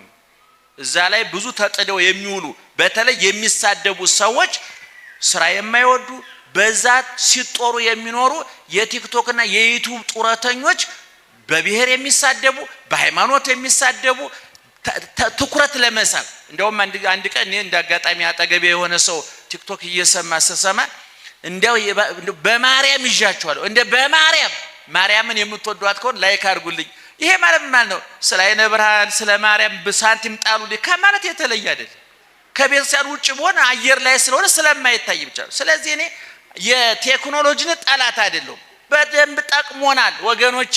ፈረንጆቹ አንገታቸውን ደፍተው አንጀታቸውን አጥፈው ላቦራቶሪ ውስጥ ቁጭ ብለው ይሄንን የመሰለ መገልገያ አምጥተዋል። ልሙት በልካክ ቢላዋ ሽንኩርት መክተፊያ ነው፣ ለመረረው ደግሞ አንገት መቁረጫ። እንግዲህ ባለሙያ ሴት ሽንኩርት ከትፍበታለች፣ ዱርዬውን ደግሞ ሚስቱን ይወጋበታል። እኔ በሽንኩርት መከትፎ መጠቀም ነው፣ እኛ አጠቃቀሙ ነው እንጂ የቴክኖሎጂ ጠላቶች አይደለንም። ክርስቶስ የሚገርማችሁ እኛ ዛሬ በስፒከር ይሄ ሁሉ ህዝብ እያስተማር ነው። በክርስቶስ ዘመን ለማስተማር እንዲህ የብስ ሲሆን ተራራ ላይ ጉብ ያለ ቦታ ይወጣ ነበር ክርስቶስ። እንደገና ወንዝ ሲሆን ደግሞ መርከቡ ላይ ይወጣ ነበር። ዛሬ ማውሪያውን አግኝተን የምናወራው አለቀብን ወገኖች። ይህን ድል እነ ቄርሎስ እነ ዮሐንስ አፈወርቅ እነ ቅዱስ ጳውሎስ አግኝተውት እንደዚህ ፍስስ እንዳላችሁ ቅዱስ ጳውሎስ አግኝቷችሁ ቢሆን ቅዱስ ጴጥሮስ አግኝቷችሁ እንደው ክርስቶስ በመዋዕለ ትምህርቱ አግኝታችሁ ቢሆን እንዴት ልቡ ርፊል ነበር ነው ለመናገር። ቴክኖሎጂ መጥፎ አይደለም፣ ቴክኖሎጂ ጠቃሚ ነው። ፈረንጆ በነገራችን ላይ ሶስት ነገሮች አሉ። ሳይንስና ቴክኖሎጂ ኑሯችንን አቃሏል። ፍልስፍና ስነ ልቦና አስተሳሰባችንን ቀይሯል። ክርስትና ህይወታችንን ለውጧል። ሁሉም ጠቃሚ ነው። አጠቃቀሙን ግን እኛ ማወቅ አለብን። እቤት ልጆች ምንድነው የምታሳዩአቸው? አሁን እኛ ቤት እንግዳ ሲመጣ ልጆቹ ስልክ ተቀብለው ወደ መሳም ሁሉ ቀረ። ይገርማቸው። አሁን ልጆቻቸው ሰው ይስማቸዋል። ልጆቻቸው ሰው ሊስማቸው አልቻሉም። ሞባይል ተቀብለው መኝታ ቤት ነው የሚደበቁት። እኛን ረስተው ከብረት ጋር ተጣበቁ። በግድ እንደው ጨቁኖ ረግጦ መያዝም ሌላ አመጽ መቀስቀስ ነው። ፈቶ መልቀቅም ልክ አይደለም። እየመረጣቸው አሳዩአቸው። ዛሬ ባልና ሚስት አንድ አልጋ ላይ ተኝተው እሷ በሌላ ቲክቶክ እሱ በሌላ ቲክቶክ ሁለቱም አንድ አልጋ ላይ ተኝተው እሱ አሜሪካ እሱ ኢትዮጵያ ነው ያሉት። ይገርማቸዋል። እዳ ገብተናል። ታውቁታላችሁ። ምን እኔ እንደውም አንዲት የዛሬ 3-4 ዓመት አንድ ሽምግልና ሄዶ ባለቤቴ ሌላ ተጨማሪ ሴት ይዟል ብላ ሴትዮዋ ተናገረች። አረ እንደው ምን እንደው ታውቃላችሁ? እቺ ኢንተርኔቷ ናት የኔ እንደ ውሽማ የበጠበጠችኝ። ከቢሮ ሲመጣ እሷ ላይ ነው የሚተከለው አይኑን። ላገኘው አልቻልኩም። እኔ ወንድሜ እዛ ቲክቶክ ስትጎረጉር ቲክቶክ ላይ አይነን ስታፈጥ ሚስትህ እንዳታመልጥ፣ ባልሽ ትዳርሽ፣ ልጆቻችሁ እንዳያመልጧችሁ። ቴክኖሎጂ በጣም ጠቃሚ ነው። ሁሉን ለበጎ አደረገ እግዚአብሔር። ሁሉም በጊዜው ውብ አድርጎ ሰራው። እኔ የቴክኖሎጂ መጥፎ የለውም፣ ያጠቃቀም ግን መጥፎ አለው። ቅድም እንዳቆ ጧት ማደላተ 12 ሰዓት ተነስታችሁ በሰላም አሳድረኝ የምትሉት እኮ እግዚአብሔር ናል። ቲክቶካችሁን እኮ ነው። እውነቱን እንደው መድኃኒዓለም በሰላም ስላሳደርከኝ አመሰግናለሁ። ልክ አይኑን እንደገለጠ እንዲያሻሸ እስቲ ምን ተፈጥሮ ይሆን? ምንም የተፈጠረ ነገር የለም። በቃ እንዳንተ ወሬኞች እዛ ተጠደው ሲያወሩ አድረዋል። እነሱ ስራ ብለው እንጀራቸውን ጌታዬ ዳቦ እየጋገሩ እንጀራ ወጥ እየሰሩበት ነው። ኪሳቸውን ኑሯቸው እያሻሻሉ ነው። አንተ እየተባላ አሁን በሃይማኖት ጉዳይ እኔ አሁን ቲክቶክ ላይ ሰዎች እየቆረጡ የሚልኩልኝ አንድ ሴትዮ አለች። እውነቱን ለመናገር ስሟ ወበረካቱ ብላ ስለምትጀምር ሙስሊም ናት ብያዝ እኔ እንዲህ አይነት አንደበቷ የረከሰ የቆሸሸ ሴት ቅዱሱን ደጉን የኢትዮጵያን ሙስሊም አትወክለው። ሙስሊም ወገኑ እናቃቸዋለን፣ ጎረቤቶቻችን ናቸው፣ በየቦታው እናገኛቸዋለን። አብሮ መኖር የሚፈልግ 99% ሙስሊም አብሮ መኖር የሚፈልግ ነው። እናቃ አንዳንድ ሰዎች ግን አንደበታቸው ያልተገረዘ ንግግራቸው ያልታረመ እንዴ የደንቆሮ የተዋህዶ ህዝብ የኢትዮጵያ ቤተክርስቲያን አለች አንድ ቀን ነገስታቱ መሳፍንቱ መኳንንቱ የፈለሰፏት እንጂ መጽሐፍ ቅዱስ ውስጥ የለችም። ኢየሱስ ክርስቶስ አምላክ ነው የሚል መጽሐፍ ቅዱስ ውስጥ የለም ማለት ነው። እኔ እቺ ሴትዮ ሙስሊም ከሆነች አንደኛ ስለ መጽሐፍ ቅዱስ ምን አገባት? እኔ ስለ ቁርአን የማልናገረው ለምንድን ነው? አንደኛ ሃይማኖት አይደለም፣ ሁለተኛ አልገባኝም። ማወቅ እንኳን ብፈልግ ቁርአኑን ከሚያውቁ ሰዎች ጠጋ ብዬ እጠይቃለሁ እንጂ በማላውቀው ነገር ገብቼ አልፈተፍትም። እውነቱን ለመናገር ሌሎችም ሰዎች መጽሐፍ ቅዱስ ክርስትና መጽሐፍ ቅዱስ ጋር ነው፣ እስልምና ቁርአኑ ጋር ነው። እኛው ስለ እስልምናው ስለ ቁርአኑ በማህበራዊ ህይወታችን ያገባናል። ቤተሰቦቻችን ናቸው፣ ጎረቤቶቻችን ናቸው፣ ብንሞት ቀባሪዎቻችን፣ ብናገባ ሞሻሪዎቻችን ናቸው። እኛም ለነሱ እንዲሁ አንድ መርከብ ኢትዮጵያ ውስጥ ነው የተሳፈርነው። መርከቧ ትሰጥማለች። ይሄን ማወቅ ያስፈልጋል። ከዛ በተረፈ በየቲክቶኩ በየዩቲዩቡ ሃይማኖት የሚሳደቡ ብሔር የሚሳደቡ እንደው በእውነት ሰው አያገኘንም ብለው ሰው አንገኝም ብለው እዛ ውስጥ ተደብቀው መርዝ የሚተፉት አትስሟቸው። በእነሱ ምክንያት ቴክኖሎጂ መነቀፍ የለበትም። ለበጎ ተጠቀሙበት። ለምሳሌ በቲክቶክ ላይ አሁን ቅድም ስመጣ ይሄ ፕሮግራም በዩቲዩብ እየተላለፈ ነበረ። ይሄ ጥሩ ነገር አይደለም? ጠቃሚ እግዚአብሔር ይመስገን አያሰኝም? ይሄ እግዚአብሔር ይመስገን። በዛው ልክ ደግሞ በዛው ነው ሰዓት ሌላ እርግማን፣ ጥላቻ፣ ርኩሰት ሚለያይ የሚያፈርስ የሚበትን የሚያቆስል የሚያደማ የሚያቆሽሽ የረከሰ ቃል ይተላለፋል። ደይደካ በዘፈቀድ ከእሳትና ፍትፍት አቅርቤልሃለሁ ልቃጠል ካልክ ወደ እሳቱ ልትገብ ካልክ ወደ ፍትፍቱ እጅህን ዘርጋ ብሎ የነጻነት አምላክ ዘር ተናግሯል። ስለዚህ እኔ ቴክኖሎጂው በዙ መጥፎ ነው ብዬ አላስብም። አሁን መሸ የሚል ሰው ይሄን ያህል ማስረዘብ ነበረበት? የኢትዮጵያውያን ጠባይ ነው።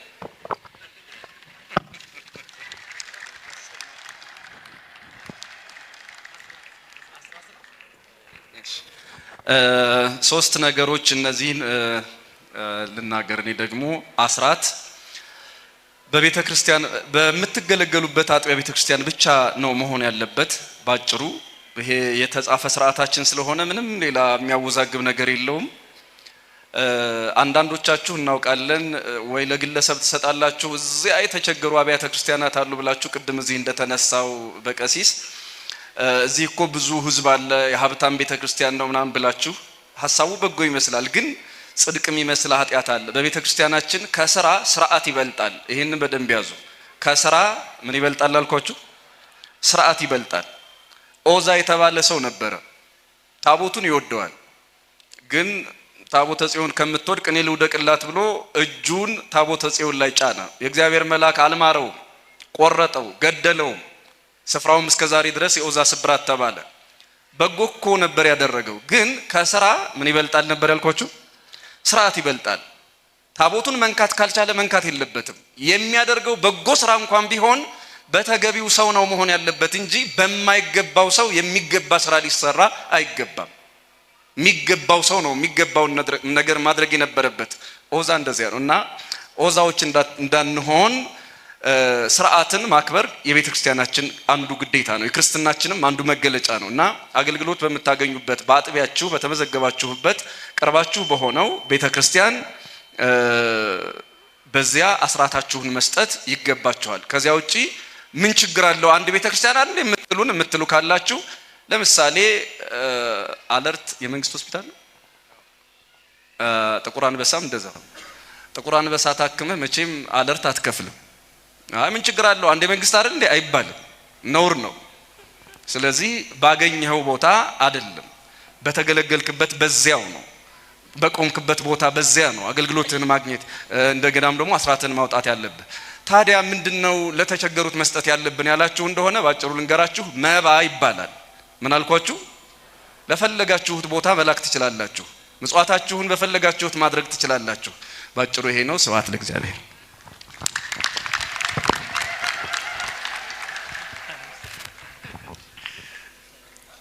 ሶስቱንም ሊቃውንተ ቤተክርስቲያን መምህራኖቻችንን እጅግ አድርገን እናመሰግናለን። በጣም ሰፊ እውቀትና ግንዛቤ እንዳገኛችሁ እርግጠኛ ነኝ። የሊቃውንት አምላክ እንዲጠብቅልን እግዚአብሔርን አመስግኑልን። ስለ ሊቃውንቱ የቀረቡት ጥያቄዎች በጣም ሰፊ ናቸው። ነገር ግን ደግሞ ከዚህ በላይ ተመርጠው ደግሞ መምህራኑ ምላሽ የሰጡባቸውን ጥያቄዎች ሁላችን ግንዛቤ ያገኘንበት ስለሆነ በተማርነው ጸንተን እንድንኖር ፍሬም እንድናፈራ አምላካችን እግዚአብሔር ሁላችንን ይርዳን። የምክር አበው መርሃ ግብራችን ይሄንን ይመስላል። በቀጣይነት የእናንተን ጥያቄዎች ደግሞ ወደ ሌሎች ሊቃውንት ይዘን የምንመጣበት ሌሎች መርሃ ግብር ይኖሩናል። ስለነበረን ጊዜና ሰዓት ሁሉ እግዚአብሔር አምላክ ስሙ የተመሰገነ ይሁን።